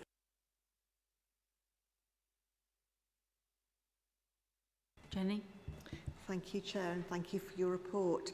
When you look at the walkthrough testing, you say you haven't identified any particular issues, but just to say that this committee did identify last time we met, there are issues with procurement and the policies and procedures relating to the adherence really to the policies of procurement. So I just ask you to maybe have a look at that particular area under review. Thank you. Would you like me to respond, Chair? Thank you. So the walkthrough testing covers the significant risk areas of the audit. So we wouldn't specifically be deep diving into the procurement area, but it's something that we can certainly take back. It's more of an internal audit. We'll be looking at those sort of areas, as are what actually leads through into the financial statements audit as part of our walkthroughs. Much, Naomi. Anybody else got any questions for Naomi? No? In that case, what I would like to do then is to recommend that the Audit and Risk Management Committee notes the update provided by the Council's external auditors. And could I have a seconder for that? Thank you, Tony. Tony Smith seconded. Thank you very much indeed. So now we'll go on to agenda item number 9, financial sustainability, comparison with other local authorities. That's pages 59 to 70 of your report pack. And Cher Halewood, the Director of Resources, will present the report. Thanks, Cher. Chair, I'll actually present that. Okay. Sorry, Diane Grisdale will present the report. Thank you, Chair. Members, this report brings a review of the financial position and governance of Wirral that's been undertaken following a number of councils issuing Section 114s and also receiving what are called public interest reports from their external auditors. This report sets out the public interest reports and compares them with Wirral's financial position and the governance alongside this and any lessons learned. The recommendation that I'm putting forward to the committee is to note and comment on the contents of the report, the lessons learned and actions, to review the lessons learned and how Wirral is ensuring it moves to a more financially sustainable position. This report ensures that Audit and Risk Committee is provided with sufficient information to keep the governance and financial arrangements of the Council under review. Just some background to this. It is responsibility of the Chief Finance Officer of Section 151 responsibility to issue a Section 114 notice if they feel in their judgment the Council is unable to set or achieve a balanced budget. This triggers a sequence of events that have quite a set time frame, leading on to the suspension of any further expenditure unless it's been authorised by the Chief Finance Officer. Furthermore, external auditors then can issue a public interest report with any recommendations. So with reference to the Section 114 notice, if it was issued, no new expenditure is permitted, with the exception of that funding statutory services, including safeguarding of vulnerable people. However, existing commitments and contracts will continue to be honoured. Councillors have 21 days from the issue of a Section 114 notice to discuss implications at a full council meeting. As we're aware, a number of local authorities have been issued with public interest reports by their external auditors, and they have either been before or subsequent to a Section 114 being raised. In 2020 and 2021, two authorities, Croydon and Slough, along with Nottingham in 2019, declared Section 114 notices and also received public interest reports, which are further explained in paragraph 3.8 of this paper. So when a public interest report is issued by the external auditors, it has recommendations regarding the arrangements for securing economy, efficiency and effectiveness of the Council's resources. It's important to note that Wirral Council has not received a public interest report or issued a Section 114, but did receive by their external auditors a qualified adverse conclusion of the 2019-20 accounts. in respect to the financial planning and sustainability as part of the annual audit letter, and that was brought to the committee at the end of January. Along with other local authorities as set out in Appendix 3 to this report, Wirral has secured a capitalisation directive for 2021 not exceeding £9 million and a conditional offer for 21-22 of £10.7 million. We know that there are financially planning for future years in this environment of unprecedented resource issues is extremely difficult, with considerable uncertainty on the length and severity of any further restrictions, obviously due to the pandemic. A difficult time is really planning the medium-term and long-term budget, and this is further compounded, obviously, by not having a multi-year settlement by central government. In 2021, we had a single-year settlement. What I'd like to do is direct members to page 62 and 63, paragraphs 3.8 of this report, so we can actually look at comparison of Wirral with these three authorities. I think it's important to point out the outlying factor, similar to all the other councils with Wirral, is the deterioration of the reserves, and there are relatively static general fund position in recent years, but again for different reasons to these other authorities. A further factor for Wirral is the delay to the significant organisational savings plans in 2021, with resource efforts being reassigned to deal with the pandemic. The Council is obviously seeking to address these through improved budget planning, greater member involvement in planning process through this year, and we have seen this brought to committees throughout the year, and further work is progressing. The review of Wirral and the other authorities is set out in paragraph 3.8.1, which I'll draw out the key points.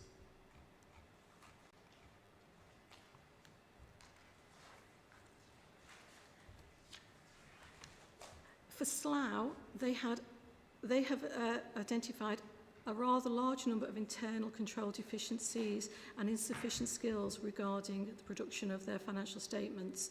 Now, neither of those apply to Wirral. They also had concerns about the financial sustainability. This is a point where our external auditors did raise this, giving us an unqualified opinion in the financial statements of last year, the year ending 31st of March 20.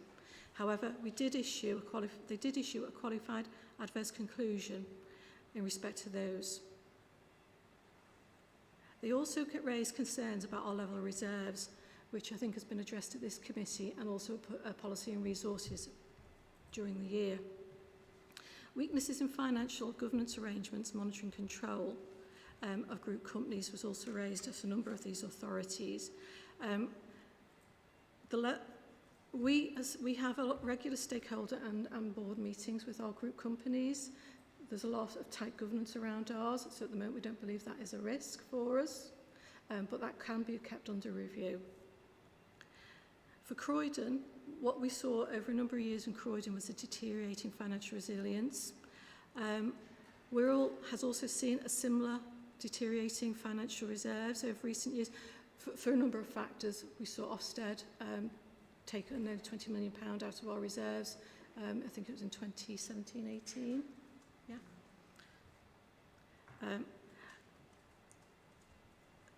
I won't go through all these details, but I think because a lot of them aren't relevant to us, I think it's important to point out that each council has very different reasons for either issuing or receiving a capitalisation directive this year, or public interest reports being received. As I say, Wirral Council haven't received those.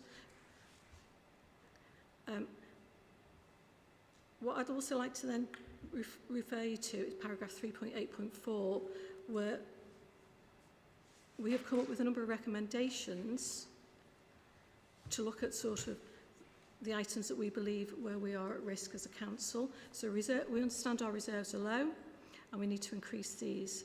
This is being dealt with through looking at the MTFP, the Medium-Term Financial Plan, and having a more robust financial strategy for over the next 5 years.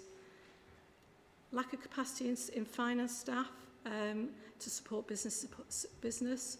We are currently under review of our staffing and the expertise, and we're in the process of recruiting a number of staff, and there is currently adverts out for that recruitment. Concerns over our financial sustainability of the authority to be reviewed.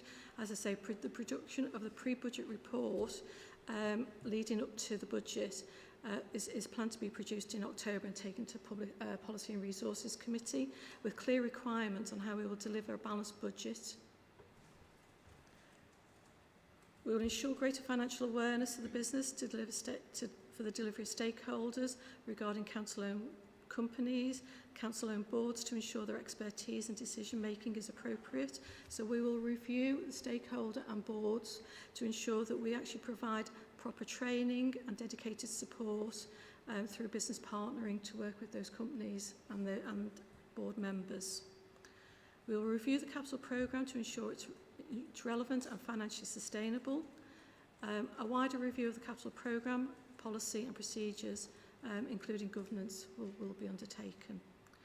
And finally, a review of member training programme through policy and resource members, and that will be dealt with.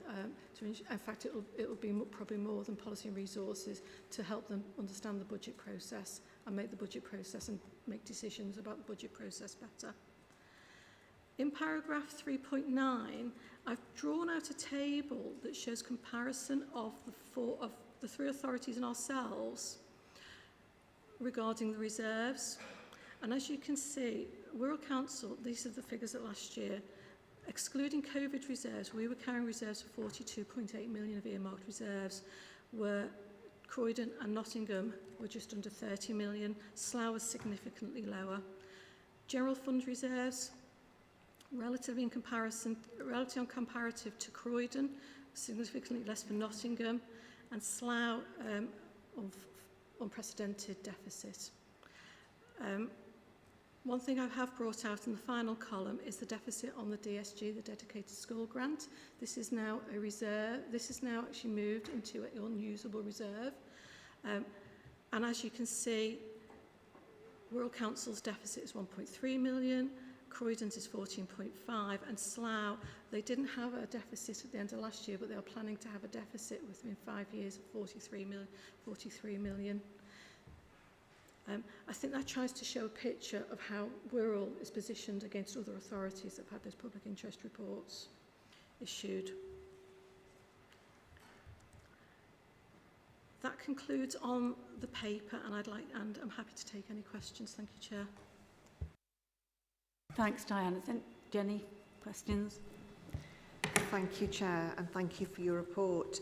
When we look at the example of Nottingham, points 6 and 7, there's no response from you on that. So if you could make sure, please, that report is complete with those two areas. In actual fact, those two areas maybe do then feed into Wirral, and a particular concern that maybe exists within Wirral about us pursuing a strategy of commercialisation without necessarily understanding the risks and implications. That's maybe something that we do need to be looking at.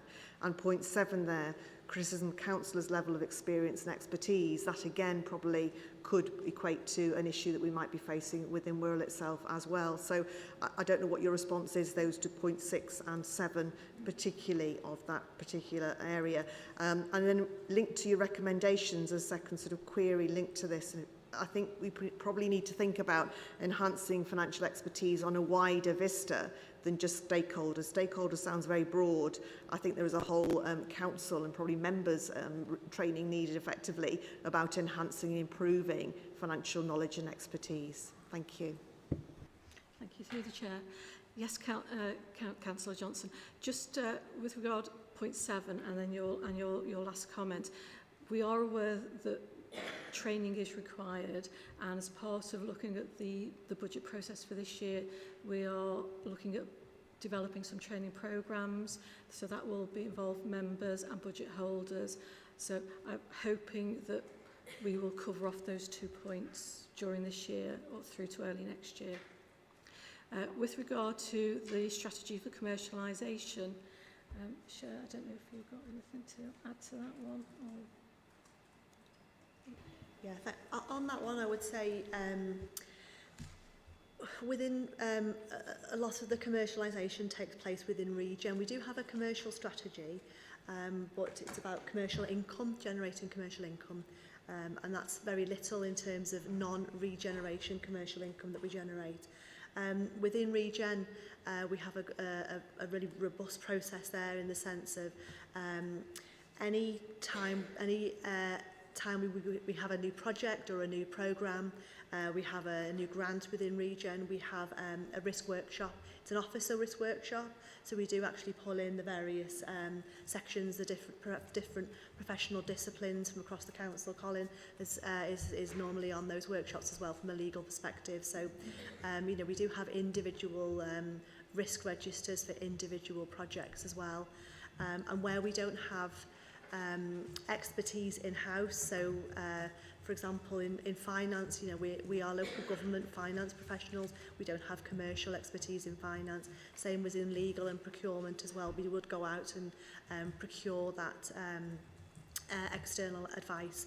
But I think as part of the recommendations that Di has mentioned in I think it's 3.8.4. I think, you know, there is an opportunity to perhaps have something in there to bring out how our Wirral sort of commercialisation strategy and appetite towards commercialisation does differ from Nottingham's, just to make that more explicit for the committee. Thank you, Chair. Just to follow through on that. And then Stuart. Yeah, thank you. In relation to that, I would add the commercialisation risk to Wirral is particularly high because of the dependency on a few entities. So thinking about Wirral Growth Company, we've touched on already, but other entities as well. I just want absolute assurance that we're having very close financial monitoring on all of those commercial entities, because I think that's a key component of our kind of keeping an eye, if you like, from our committee side of things. Thank you. Thank you, Chair. Stuart and then Kate Cannon. Yeah, I just wanted to ask about the use of the term reserves in this report. I'm assuming it's being used as a catch-all for every single type of reserve. So, I mean, there's usable reserves, unusable reserves, general fund balances, and provisions, isn't it? So we've got, just to make it easy, you know, so that we can identify where all the money is. So there's a bit of a catch-all phrase here, which one would expect to see from finance officers, that will say the reserves aren't big enough. We need to put more money into reserves. And a figure's given in the report as a comparison. It says we've got reserves of 43 million. I'm not clear whether that's usable plus balances, whether that excludes provisions and unusable. In any event, as luck would have it, the statement of accounts is on the same agenda, or not, as luck would have it, given there's 300 pages to print off for poor old Tony.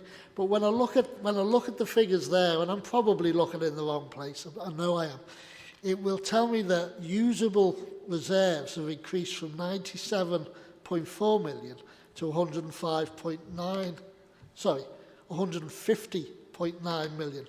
150.9 million seems to me to be an awful lot of money, and I guess, you know, that the COVID grants, etc., will be skewing some of these figures, but it's not easy to draw out of the statement of accounts. So I'll raise it now rather than on the statement of accounts. What the actual level of usable, unusable balances and provisions are, nor is it easy to pull out either this report or that what they should be, because it's not really enough, it's not really good enough really, is it, to say we should have more money in reserves. Why? Why should we have more money in reserves? What is the risk that you're attempting to cover? Now, when Cher took over, she inherited general fund balances of £3 million. Probably Leo had a heart attack on the basis of it, but for many years we were assured that that'll do. £3 million is exactly what we need. And it was like, how much do we need? You know? But what the finance department then did was a matrix risk analysis, how much should be in, and it added up to 10.7 about. as the level of general fund balances scientifically arrived at that we need. And that's really what, it's not enough to say we need more in reserves. If we're going to say we need more in reserves, which reserve needs to be bigger? And by how much? And what's the science behind it? Because I know we're looking at councils that have got themselves into a bit of bother here, and one can see that there's fairly low reserves. But I don't know how they reached the decision to have that level of reserves. We're not looking at some of the high-flying councils that aren't on anyone's radar. I don't know what level of reserves they have. They might be dipping in, they might be huge, they might be small. I don't know what the science is or the financial risk is behind the levels of reserves and provisions and general fund balances that we're being asked to put aside. Because every penny we put aside into a reserve is a penny that we're not able to support frontline services with. So I think I need more going forward to justify what we're holding in reserve or provision, usable or otherwise. Thank you, Councillor. Just to point out, the figures that I've quoted in this report are based on the 31st of March 20, so not the 31st of March 21, and they do exclude COVID. So when I talk about reserves, I'm talking about the earmarked reserves, so the usable reserves. I've split it out, earmarked reserves, general fund, so that's the total usable reserves. I have excluded capital reserves from this. Comparing council on council is very, very difficult, I think, as we've found out. Just thinking about the last report that came to the committee around risk, you know, we need reserves to also protect our risks, so for the future. We don't put reserves away because we've got a pot of money. That just doesn't happen. There's got to be absolute evidence for why you need an earmarked reserve, and it has to be documented, and that reserve has to be used for that purpose. It can only be used, it can change, the use can change, but it has to be approved for that change to happen. So it would have gone through each of the relevant committees and directorates, any funding being put into a reserve for a very good reason. But as you say, that's in the accounts paper, and I can come on to that in a little bit more detail on the next one if you wish. Yeah. Thanks. Just to kind of sort of expand on what Di said, and I suppose there, and for your question, Councillor Kelly, so the two sets of reserves, so there's earmarked reserves, which is the 42 million in the report, and that is reserves set aside for a specific purpose. And that includes things like the insurance fund, because we self-insure on some reserves, on some risks, should I say. And it may be, I mean, we've been talking about the risk registers today, is that once we've reviewed the risks, specifically, for example, with regard to climate emergency, and, you know, weather being sort of extreme weather circumstances and events of those happening more, it may be that we determine that we need to increase the insurance fund reserve because there may be more incidences where we would need to self-assure. So there would be a process we would go through, you know, of actually assessing the risk of climate emergency and whether we would need to increase the insurance fund reserve or not. And that would go through all the individual earmarked reserves. And they're set aside for a specific reason. And then the general fund balance Di mentioned, this is for things that we can't predict to happen. For example, COVID.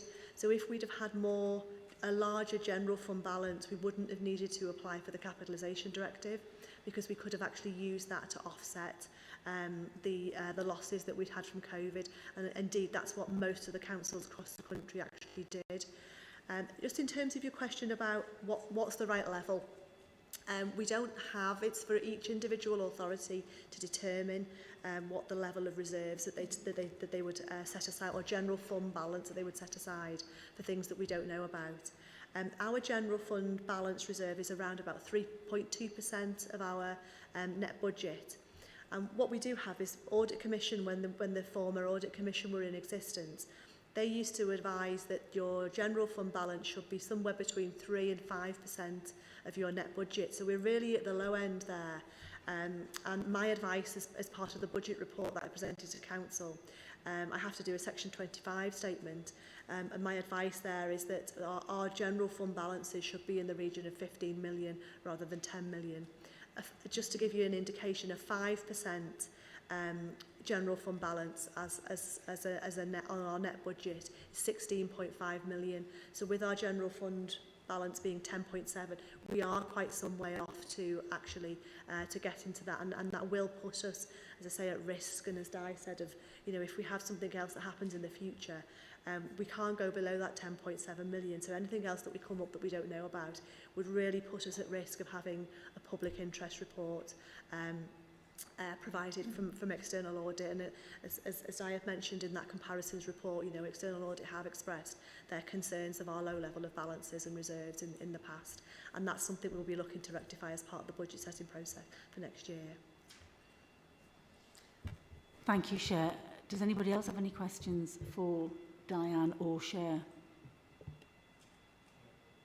Sorry, Kate, you want? Yes, you want. Thank you, and thank you, Diane.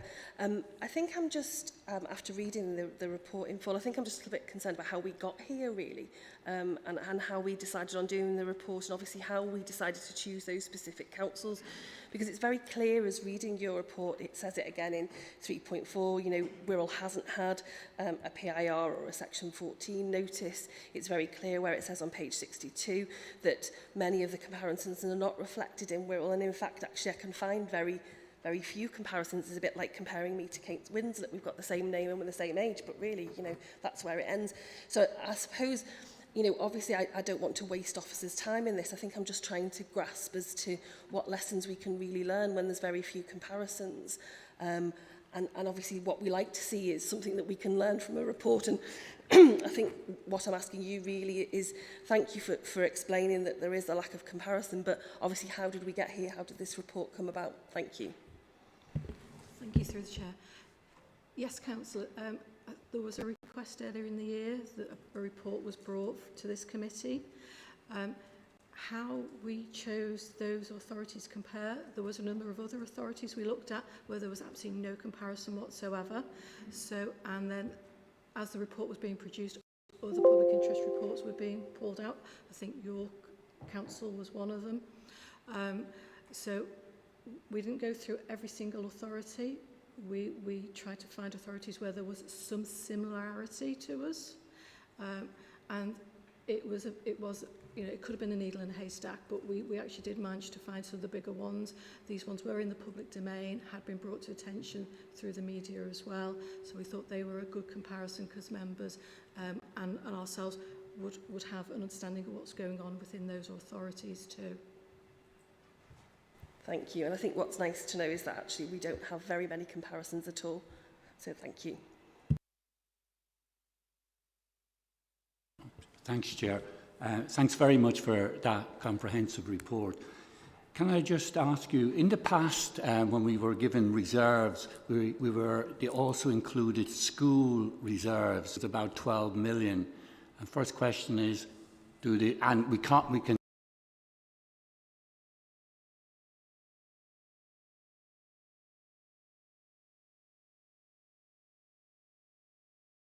never use those school reserves. They're specifically allocated to schools.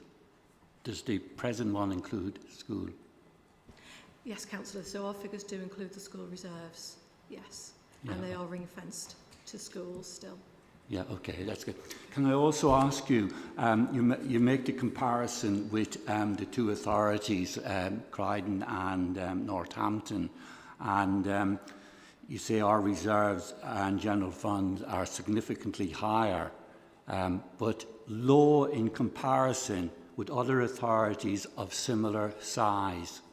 Is that why you're saying we shouldn't just have 10 million, but should have 15 million? Thanks. Yeah, I think that is one of the points, and also the point that Cher made. There has been a benchmark through the old Audit Commission where our reserves should be. when we look at some of our neighbouring authorities, a similar size, similar population, we have significantly lower general fund reserves. So those aren't brought here because they didn't have public interest reports issued or Section 114s. But maybe possibly an exercise is to look at other authorities with similar populations and size and gross budgets, and probably compare ourselves to those, probably bring that back to the committee. Thanks. Di, if I could just ask a couple of questions. Obviously, there are some, as Councillor Cannon has pointed out, there are some comparisons where there aren't any comparisons, but there are some where there are. And looking at Croydon on section 6, it says investing in activities where they have no experience, and they subsequently failed at a cost of 30 million. And our comparison is Wirral Investment in Wirral Growth Company, primarily capital investment, and should be fully returned by the forward funder once in place. This is closely monitored, and we know that the Wirral Growth Company's accounts will be coming to the committee in the future. But can you just confirm, I've got in my mind a figure that the Wirral Growth Company was going to produce revenue of 4.5 million. Was it for 1920 or 2021? And, you know, I don't think that's happened. And I think probably one of the issues that is a concern is when we invest in other partnerships where we expect a return on capital, if that doesn't materialise. And also, if you look at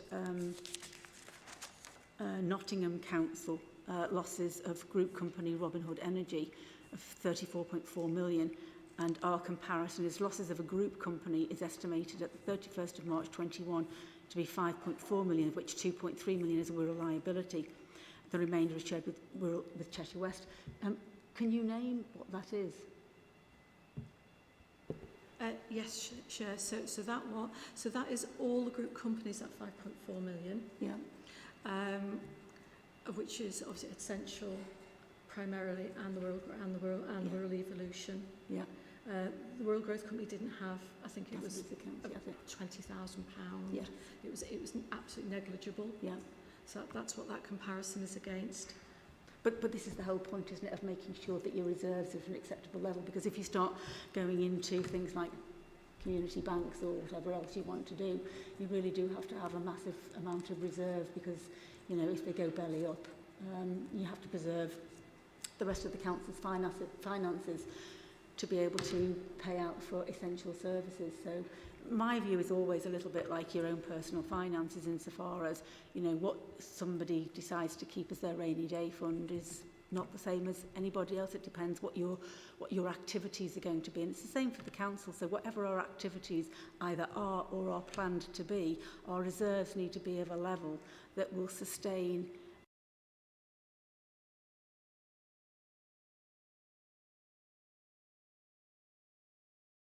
any mitigating circumstances if things go wrong. I don't think there's anything else I want to ask on that. Oh yes, there was one other thing.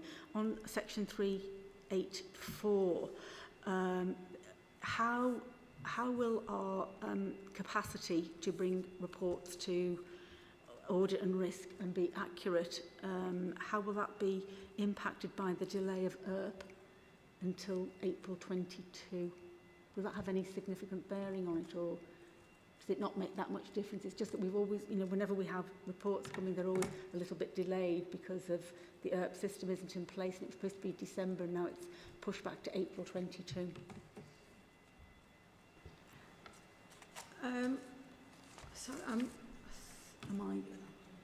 So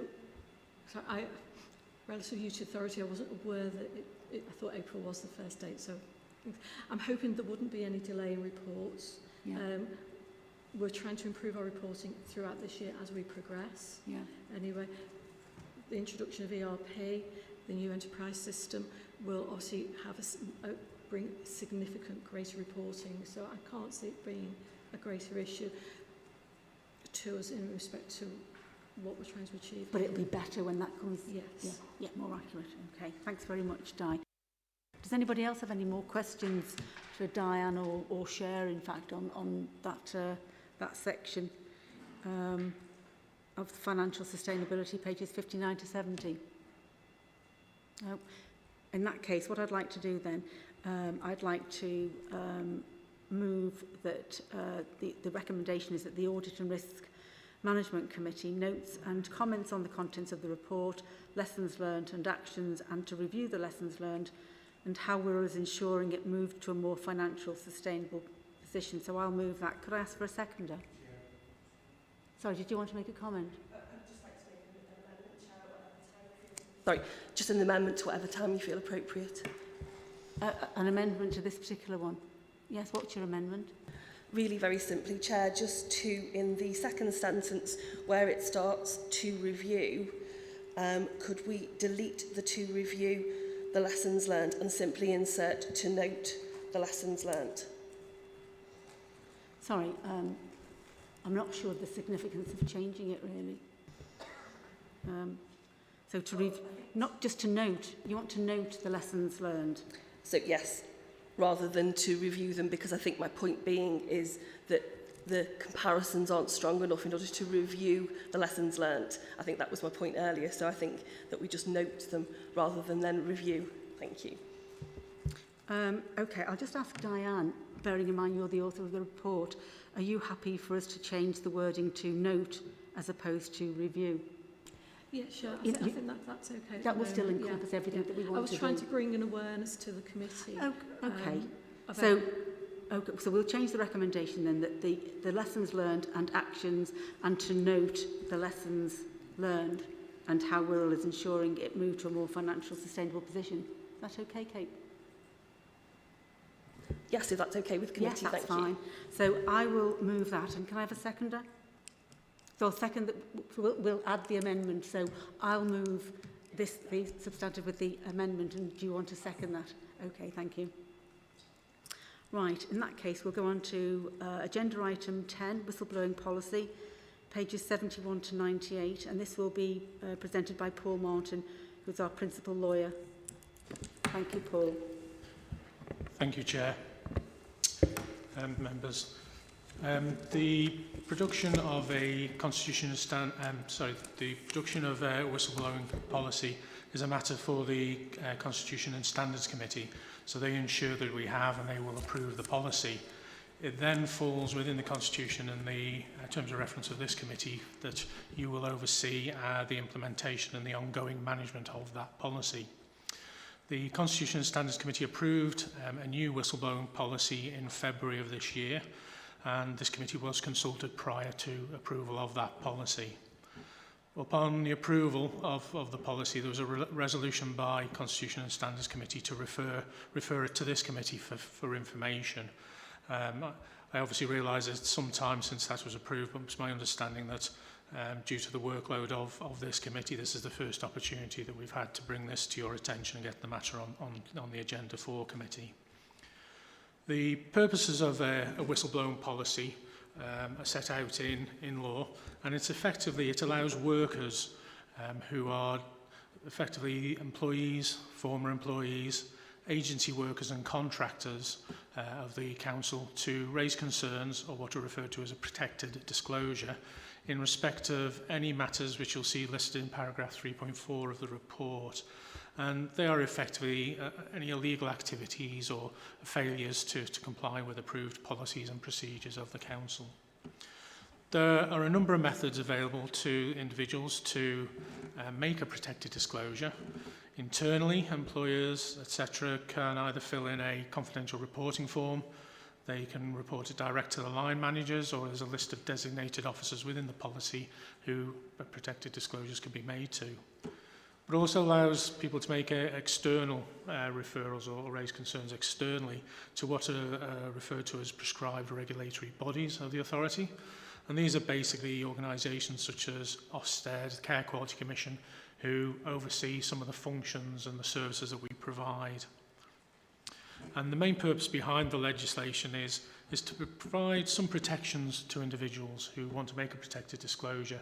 So it doesn't prohibit people from coming along and raising concerns where they have a concern and they have a real concern that something either of a legal nature, as I say, a failure of following policy, etc., is occurring. In terms of employees, then obviously they have employment rights, and that protects them from any essentially bullying, harassment, etc. from the employer. Third parties and all parties have protection from detrimental treatment. So in terms of a contractor, that would mean they wouldn't be able to suffer loss of a contract as a result of making a whistleblowing referral to the council. The report highlights the steps that are being taken by officers to implement the policy. To date, we have published the new policy on the intranet, so it's there available for employees to see. We've updated the landing page, and with the new policy created a set of frequently asked questions to assist employees. We're also undertaking a process of awareness raising. With the occupational development team, we are creating an e-learning module, which all staff will be able to access. And we're drawing up a communications plan which will involve management briefings with toolbox type presentations, etc. for managers and supervisors to take back into their teams to brief their teams and frontline employees in respect of the policy. We're going to produce printed materials in order to get to our hard to reach members of the workforce, things like rangers, etc., who don't necessarily work every day in an office, etc.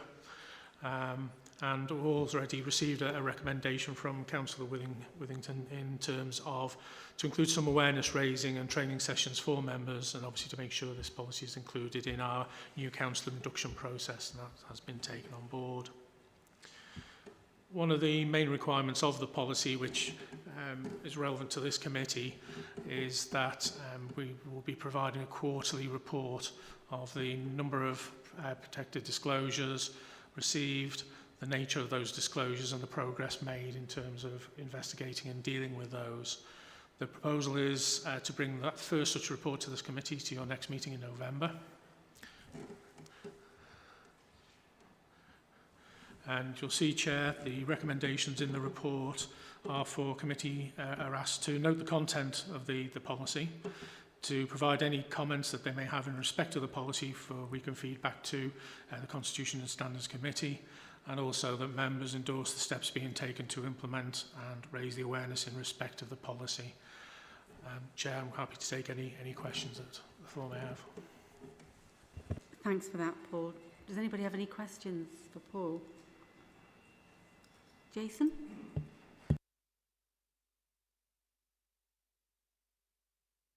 There we are. Thank you. Thank you, Chair. It's obviously really important that we have a robust and easy to use whistleblowing system in place to allow people to raise concerns, as it helps to protect colleagues and the council. It seems to me from this report that there's too few ways in which to raise those concerns, and if someone wishes to remain anonymous, the options seem fewer again to me. I would have thought that perhaps there would be an online form, an email address, an independent call line that someone could that could be made available. It takes a real act of bravery to whistleblow against your employer, and if you have to raise those concerns directly to your employee, you may feel discouraged. My question is, why have we not looked into ways of making this easier and independent? In terms of the confidential reporting form, the intention is that that will be made an online form. And as you quite correctly say, any concerns raised can be anonymous, so it'll be down to the individual if they wish to put their name and any contact details in there. In terms of email address, certainly we can look at a central email address that will go to a box. I mean, clearly what we'd like to do is get the information in a certain format, so we have it laid out in a I suppose, easily accessible form for us to then pick up and start the process and the investigation running. So the online confidential reporting form would be, I think, the most practical way of doing that, and that would be able to protect people's anonymity as well. Thank you. I guess, I mean, I've looked at the form and, there's lots of people who are completely cool and au fait with filling in forms and knowing where to put the right information. I guess if I was to have a real concern and perhaps I was a ranger who's out a lot and doesn't come into the office, and maybe you thought, right, I've got a real concern that I do need to highlight. If I have to then go look at the form and think, I don't really know where to begin with this, if I had someone to be able to call to say, listen, I've got this concern, it's really very important that it's addressed, I do wish to remain anonymous, you know, perhaps if someone was able to talk them through, right, okay, I need this information, this information, this information, as opposed to, if I want to remain anonymous, it's going to be really difficult if I'm not able to give the practical information that's required to raise that concern effectively. You know, there might be lots of salient details that are needed that the person doesn't think to put in the form. I guess if there was a way for someone to be able to report that anonymously and be able to do it over the phone or, you know, in some other way where they can have communication that isn't just a form, it would feel that we had a more robust whistleblowing policy in place. I can, yes, I fully see that. I mean, what we do have, and we do signpost employees to protect, which is the national charity to give advice, etc.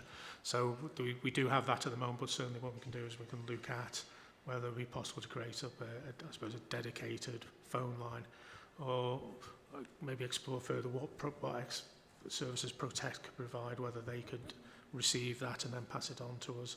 I know we subscribe to their services, but I think that's done through HR, but I can make inquiries to see whether we can extend that service or make use of that service, or whether they can then help individuals, advise them, and then direct them into something appropriate that we operate. Yeah. Thank you. David. Thank you, Chair. It's about the report that's due to come to us in November, and I note that the contents, proposed contents, are in paragraph 3.13. And I think 1 and 2 are the sort of things we would want to know, but I think there's a 3 as well, which is the action that has been taken as a consequence of different issues being raised through the whistleblowing policy. Yeah, it's not listed there, but I think because of the process, and when we contact the whistleblowers and we explain to them what has taken place, what we've found in our investigations, we will in that correspondence highlight the actions taken or the finding, you know, it's part of the findings. And I would have expected we will bring that through, but I'll make sure that is on the report and contained within the report for members. Thanks, David. Does anybody else have any other questions for Paul? No? In that case, agenda item 10, the recommendation, which I will move, is that the Audit and Risk Management Committee, that the contents of the whistleblowing policy provide any comments that they have in respect of the policy to the Constitution and Standards Committee, and that we endorse the steps being taken to implement and raise awareness in respect of the policy. So I'll move that. Do I have a seconder? Ian? So Ian Lewis has seconded that. Thank you very much. So now we'll go on to agenda item 11, which is the draft statement of accounts update, which will be presented by Diane Grisdale. And that's pages 99 to 312 in the report pack. Thanks, Diane. Thank you very much, Chair. Members, I'd like to present the unaudited accounts for the year ending 31st of March 21. We're bringing these to the committee this evening, not as a statutory requirement, but to allow the committee to note, review and comment, and give yourself an opportunity to ask questions prior to the final accounts being published and brought back to the committee. Included in this report are changes that we have identified subsequent to those draft accounts also being published, which I will discuss momentarily. New regulations were introduced for the years 2020, 21 to 23, which allows the accounts now to be published slightly later.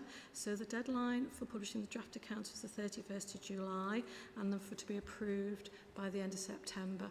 As we know, our audit will be still progressing through to November. These are recommendations that were brought about following the Redmond review that was published in December 2020. For note, we actually published our draft accounts on the 9th of July this year. At the same time, we published the annual governance statement as a separate document, because we feel that having two separate documents than a single document actually brings equal weighting to them. Included in the draft accounts are the council accounts, the collection fund and the Merseyside Pension Fund draft accounts, as we are the administering body. Everything I'm going to talk about this evening is regarding to the council accounts, not the Merseyside Pension Fund accounts.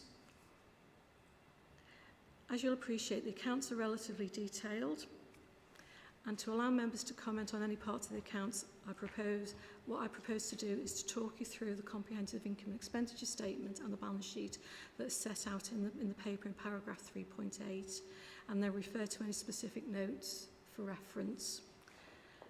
The values that I'm going to mention are rather large. They're in the millions primarily, but I'd ask the committee to think about what materiality means to yourselves, as often this is different to the materiality of the council and the external auditors. And I'm happy to take any discussions on those points as they arise. If I could ask members to go to page 101 of their report, bullet point C.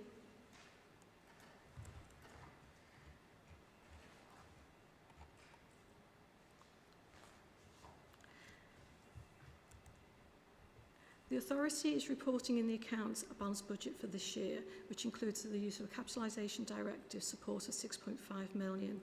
This will be capitalised using PWLB borrowing as set out by the direction when it was approved by MHCLG.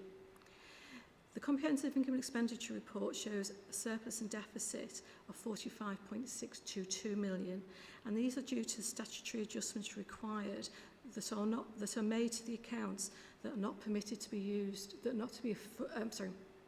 we are not permitted to fund through council tax.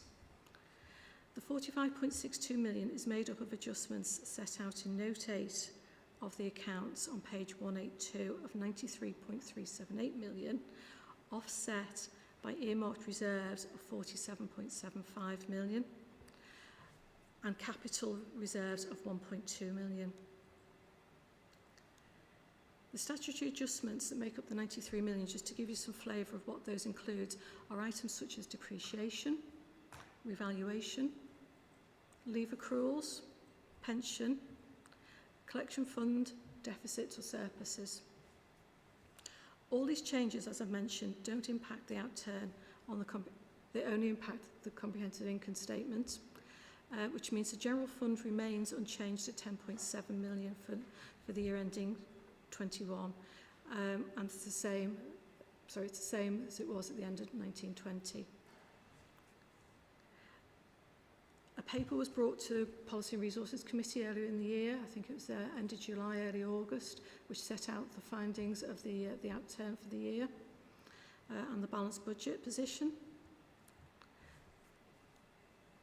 Furthermore, in the comprehensive income statement, we see further adjustments that are the revaluation reserve of 25.3 million credit and a charge for what's called the IS19, which is the pension fund remeasurement costs of 54.67 million.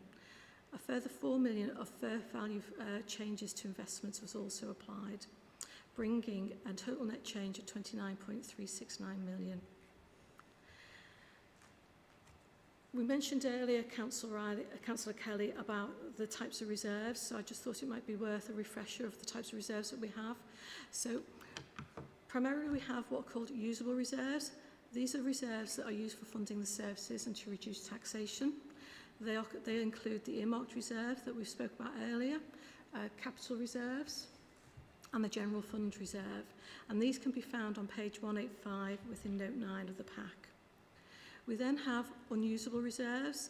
As the name kindly suggests, these can't be used for general taxation, for supporting services. These are often referred to as statutory adjustments within the accounts. And we have quite a number of those. We have a revaluation reserve, which holds all the gains for any revaluations of property, plant and equipment. And these are recognised when either there is a future loss or an asset is disposed of. We have a capital adjustment account, which absorbs the timing differences between the use of an asset and the financing of that asset. We have the pension reserve, which recognises the timing differences between post-employment benefits and the funding of those benefits, actually of when they're paid out as retirement costs. We also have the dedicated schools grant. This is a new reserve this year. Previously it was held within earmarked reserves as a usable reserve. That has now had to be moved now to an unusable reserve, and I believe that is in place now for a period of 3 years. It may be extended. If I can ask the committee to refer to page 182 of the papers to look at how the 93 million in the statutory adjustments is made up.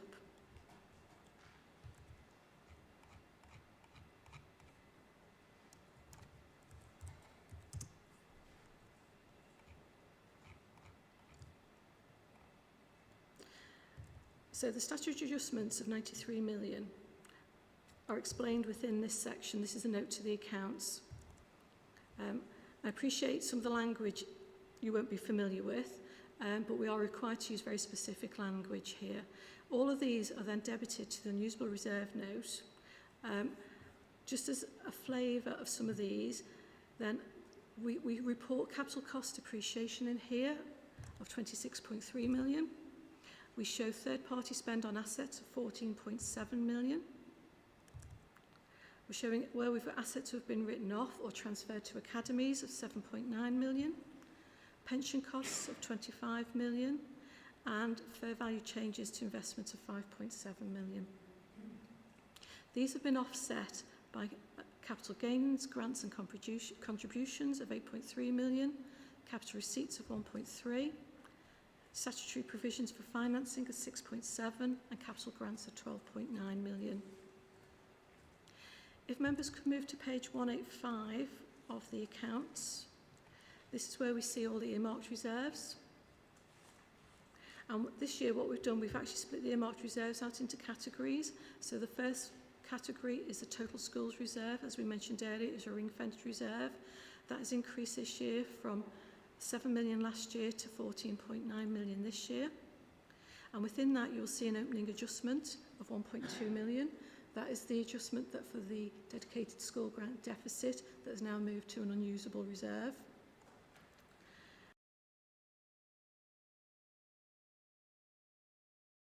We have 63 million of COVID reserves.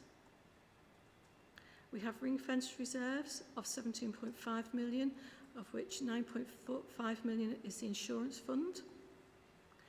And then we have a list of all the other reserves where we have broken them down and put them in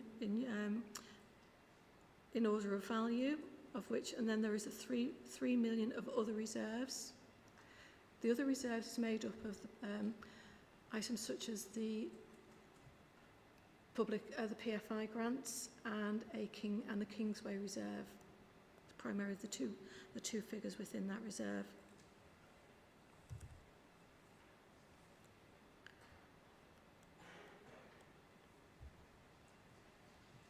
If committee members could move to page 212 of the accounts.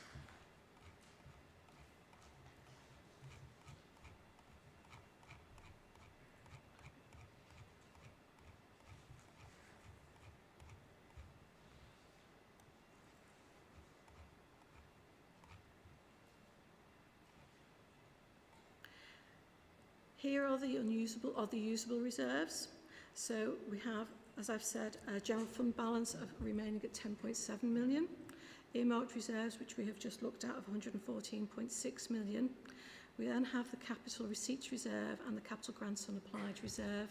So the two that I've not spoken about are the capital grants receipts reserve. This holds proceeds from disposals of land and buildings.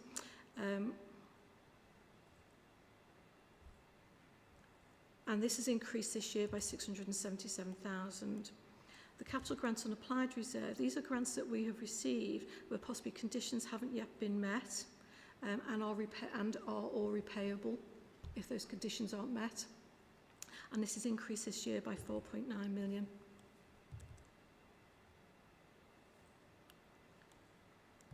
The balance sheet, I will just talk to members around the movements in the balance sheet this year.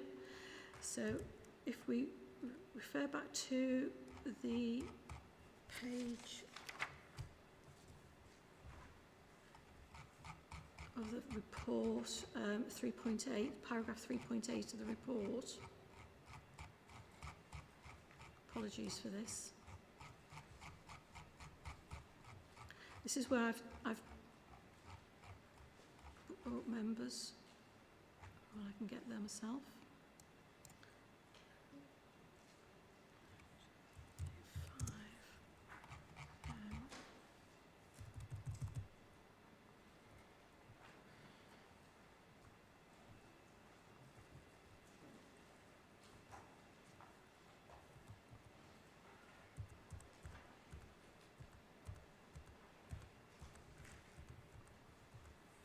So it's page 105 of the report. This is the balance sheet that I'm presenting here, and I'll briefly go through the changes within the balance sheet. So within non-current assets, or long-term assets are referred to here, they've moved to 729 million from 725. This is primarily made up of 31.6 million of capital spend, 15 million increase in revaluations of property, plant and equipment, and investment properties, offset by 34 million of depreciation and a reduction of 8 million of long-term debt. Current assets, they have decreased by 46.2 million this year, and that is a decrease in general debtors of, an increase in general debtors of 2.5, a decrease in cash of 34.2, and a decrease in short-term investments of 16.2 million. Current liabilities, they have decreased by 31.9 million. This is mainly due to short-term borrowing, reducing to £101.2 million, and a 12.5 million increase in creditors, and a 1.3 million increase in provisions. Increase in long-term liabilities of 64.4 million. This is due to £79 million increase in the pension fund liability due to IAS 19 on the statutory adjustment, and this is noted in note 44 on page 113 of the accounts, offset by £13 million of long-term borrowing. Following the publication of the draft accounts within paragraph 3.9, we have identified a number of changes which we will be making or will note into the account of the final accounts, which the auditors have been made aware of these. So I will just go through these. Note 13, this is where we have we've actually reported income incorrectly on a line, so we should have reported it on a non-international financial reporting standard line. Reported on, all it is it's a change to the accounts as a disclosure. It's not a monetary change to the accounts. In note 14 on property, plant and equipment, we identified that depreciation and revaluation has been incorrectly processed. There was an error within the within the asset management system, which we have identified and was being resolved at the moment. That means our depreciation will increase by 2.5 million, a net of 1.5 million change. Again, none of this has an effect on the outturn. It is a statutory adjustment. Within note 35, the DSG, the Dedicated Schools Grant Table, again, a further disclosure change. We've updated this to reflect the corporate costs for the PFI should have been reported there. That was brought to our attention. Hoylake Golf Resort, following a settlement of 495,000 after the draft accounts were produced. We're not proposing to change the accounts as a consequence of this because it is not material. We've spoken briefly with the auditors about this and they're comfortable with that. We'll also then be changing the comprehensive income note and the comparative note because we have identified that a number of internal recharges hadn't been removed. So as part of producing the statutory accounts, we remove all internal recharges because effectively that doubles up income and expenditure within the accounts. So we have to show a true income, net income and a net expenditure position. We failed to identify a number of these within the schools directorate, and we will also be changing the comparative figures for 1920. That is quite a quick whirlwind summary of the draft account, so I'm happy to take any questions. Does anybody have any questions for Diane? No, I've just got one or two, Di.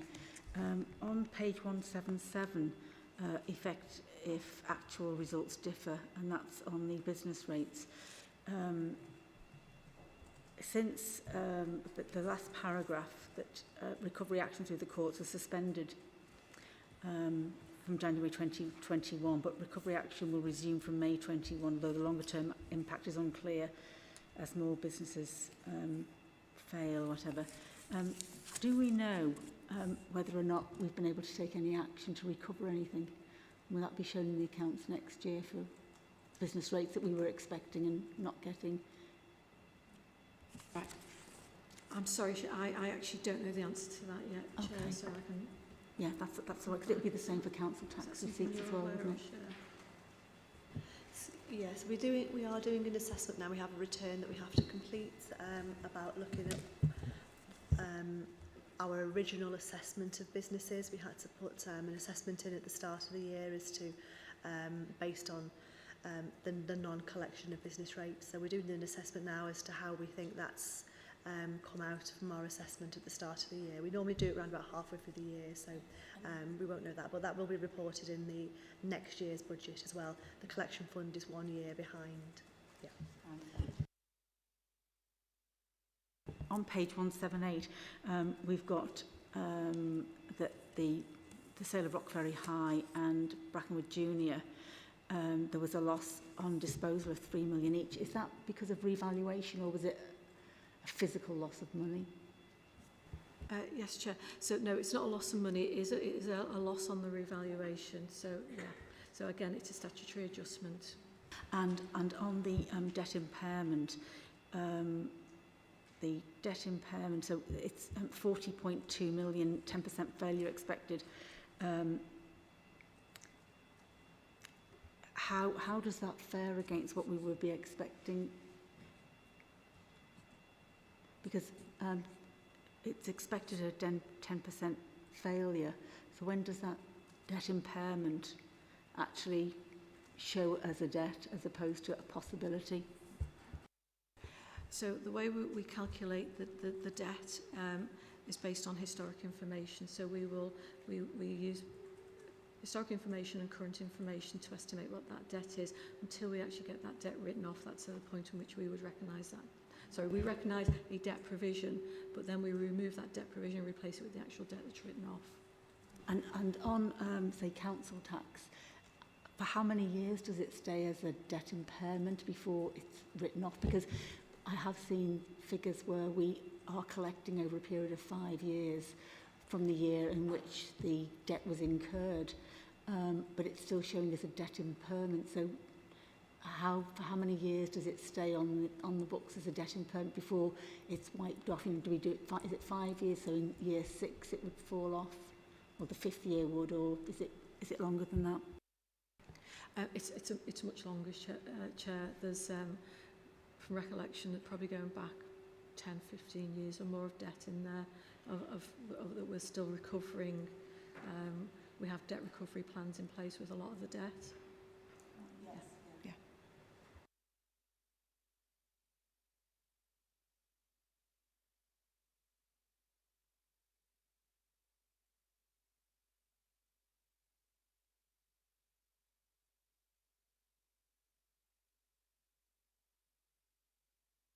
Actually, that one I was talking about also includes the on page 208, which is the council tax, because that's been going up, hasn't it, each year?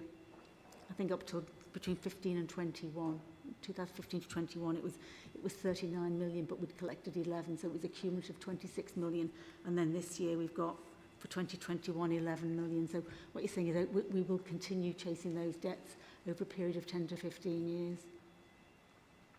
Yeah, I'm probably not the best place to answer this because it's not my area, Chair. Sorry. But I think we have recovery mechanisms in place to recover this debt, and they are assessed on a very regular basis. If I could just ask, Chair, that, I mean, it seems to me recovering or trying to recover a debt over 10 or 15 years for something like council taxes probably, I think I'd have given up by then. Is it standard across all councils to try and recover the debt over that period of time? You know, or is it just us being quite sort of lenient, if you like?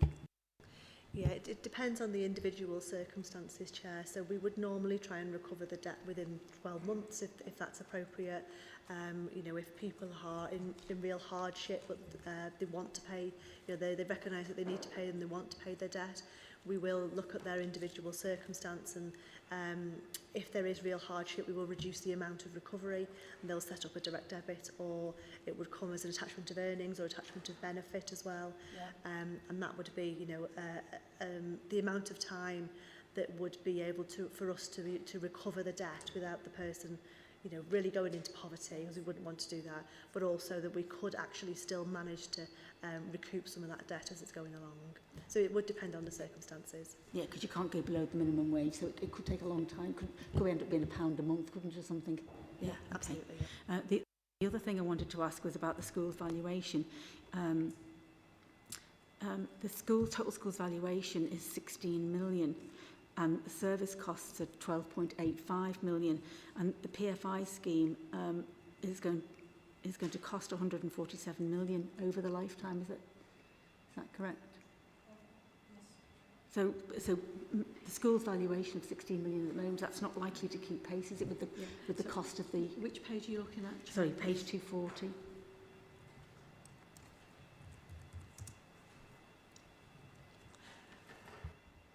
The PFI contracts are up until 2030, and so if the school's valuation at the moment is 16 million with service costs of 12.85 a year, and then the total cost of the PFI scheme over those years is 147 million, we are likely at the end of the day, well, by 2030 presumably, to have,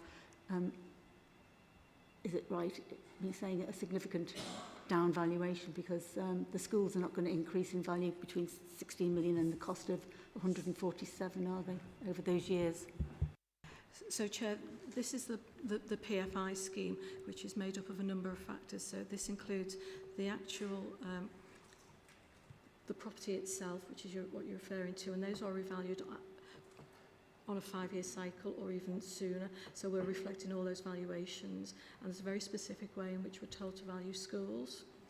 And a lot of these costs here, which is, we've got payment for services in here, interest, and life cycle costs for members is actual work that the contractor is obliged to perform to keep those schools maintained during the life cycle of the contract.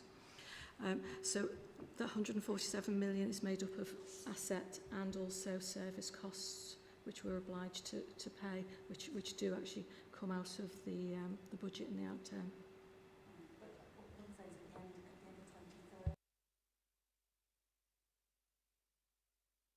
School valuation would not be as much as we've had to pay out, would it?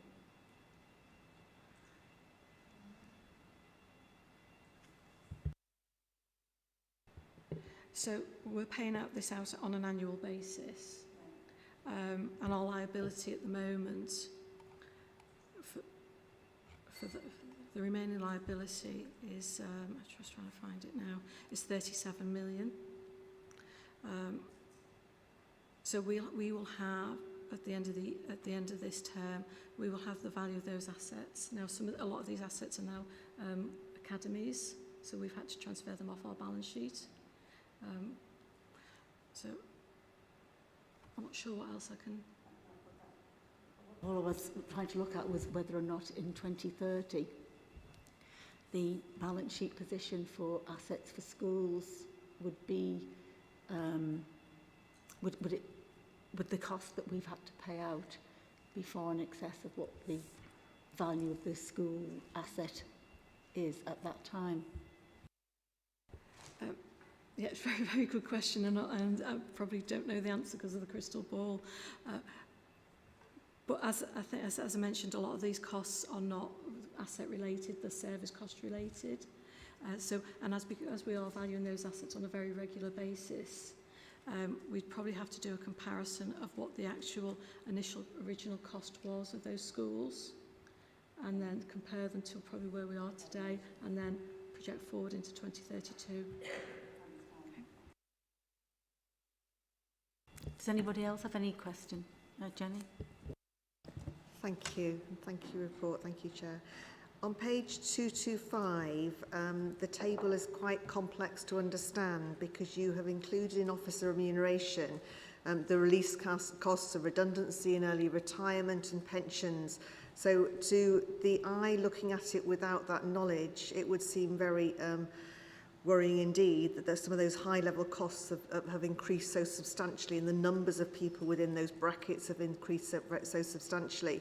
So looking at the raw data there, for instance, those earning 80 to 85,000 moved from 6 to 12, 90 to 95,000, 3 to 7, 100,000, 2 to 4. So those numbers are high, but it seems to be that it's including other data which is complicated to understand. So I would ask, please, that the officer remuneration, that data is removed and put separately so that we can actually see how and why the number of employees in those brackets have increased without that extra data in there. Thank you. Councillor, so the table on 225 is the actual number of employees within each of those brackets. So, and I think it is a requirement that it is shown in that way, but what I will go away and check the code. Okay, thank you. It's just that actually above that you say remuneration includes severance and pension strain costs, so that might be in the table beneath rather than the officer remuneration. If it's raw data and that's the actual numbers, then my question is, why are the numbers increasing so substantially at the top end of that pay bracket in a time of COVID, in a time of difficulty within the council? Why are we having so many people, for instance, 12 people there rather than 6 last year on the 80 to 85,000? We've got 7 on 90 to 95,000.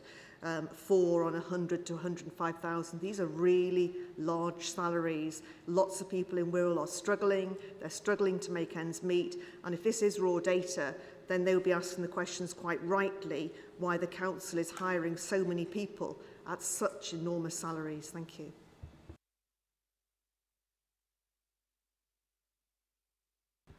Yeah, I'll go away and have a look at that, but noted, yeah. Any more questions? No. In that case, agenda item 11, the draft statement of accounts update. I'll move that the recommendations are that the Audit and Risk Management Committee note and comment as appropriate on the draft unaudited statement of accounts for 2021. Note the changes to the draft accounts as set out in paragraph 3.9. So I'll move that. Can I have a seconder, please? Anybody want a second? Thanks, Jason. Jason Walsh has seconded that. So we'll now go on to agenda item 12, which is the internal audit policies and procedures. Pages 313 to 346 of your pack, and that's going to be presented by Ian Miles. Thanks, Ian. Thank you, Chair. Just a couple of brief comments, if I may, councillors, on this report. So, as noted on the report summary on page 313, to ensure continued compliance with the public sector internal audit standards, the 3 particular policy documents, the Internal Audit Charter, the Strategy and the Quality Assurance Improvement Programme have all been reviewed and updated. Just to give you a couple of comments on some of these reports, I'll just highlight paragraph 3.4. So it really highlights it outlines the role of the Internal Audit Charter and Strategy. Paragraph 3.5 refers to the Quality Assurance and Improvement Programme. The purpose of that programme is set out in paragraph 3.6, and paragraph 3.8 sets out some of the key elements of that quality assurance improvement programme. Each of these 3 documents are included as appendices. In terms of this quality assurance programme, in Appendix 3, paragraph 2.2 sets out a series of ongoing reviews that take place. Paragraph 2.3 sets out some of the periodic reviews, and paragraph 3 sets out some of the external assessments which all form part of that quality assurance programme. So, in conclusion, in paragraph 3.10, the Internal Audit Charter, the Strategy, the Quality Assurance Improvement Programme have all been comprehensively reviewed and updated to ensure they comply with the revised public sector internal audit standards. Copies are attached to appendices 1, 2 and 3, and members are asked to note the updated documents. I'm happy to take any questions, Chair. Anybody got any questions for Ian? No? I haven't either. Agenda item 12 then, if nobody has any questions for Ian, I will recommend and move that the Audit and Risk Management Committee notes the revised internal audit charter and strategy and quality assurance improvement programme. And would anybody like to second that? Jason? Jason? Thanks, Jason. That, ladies and gentlemen, concludes our agenda for this evening. Thank you all for coming here tonight, and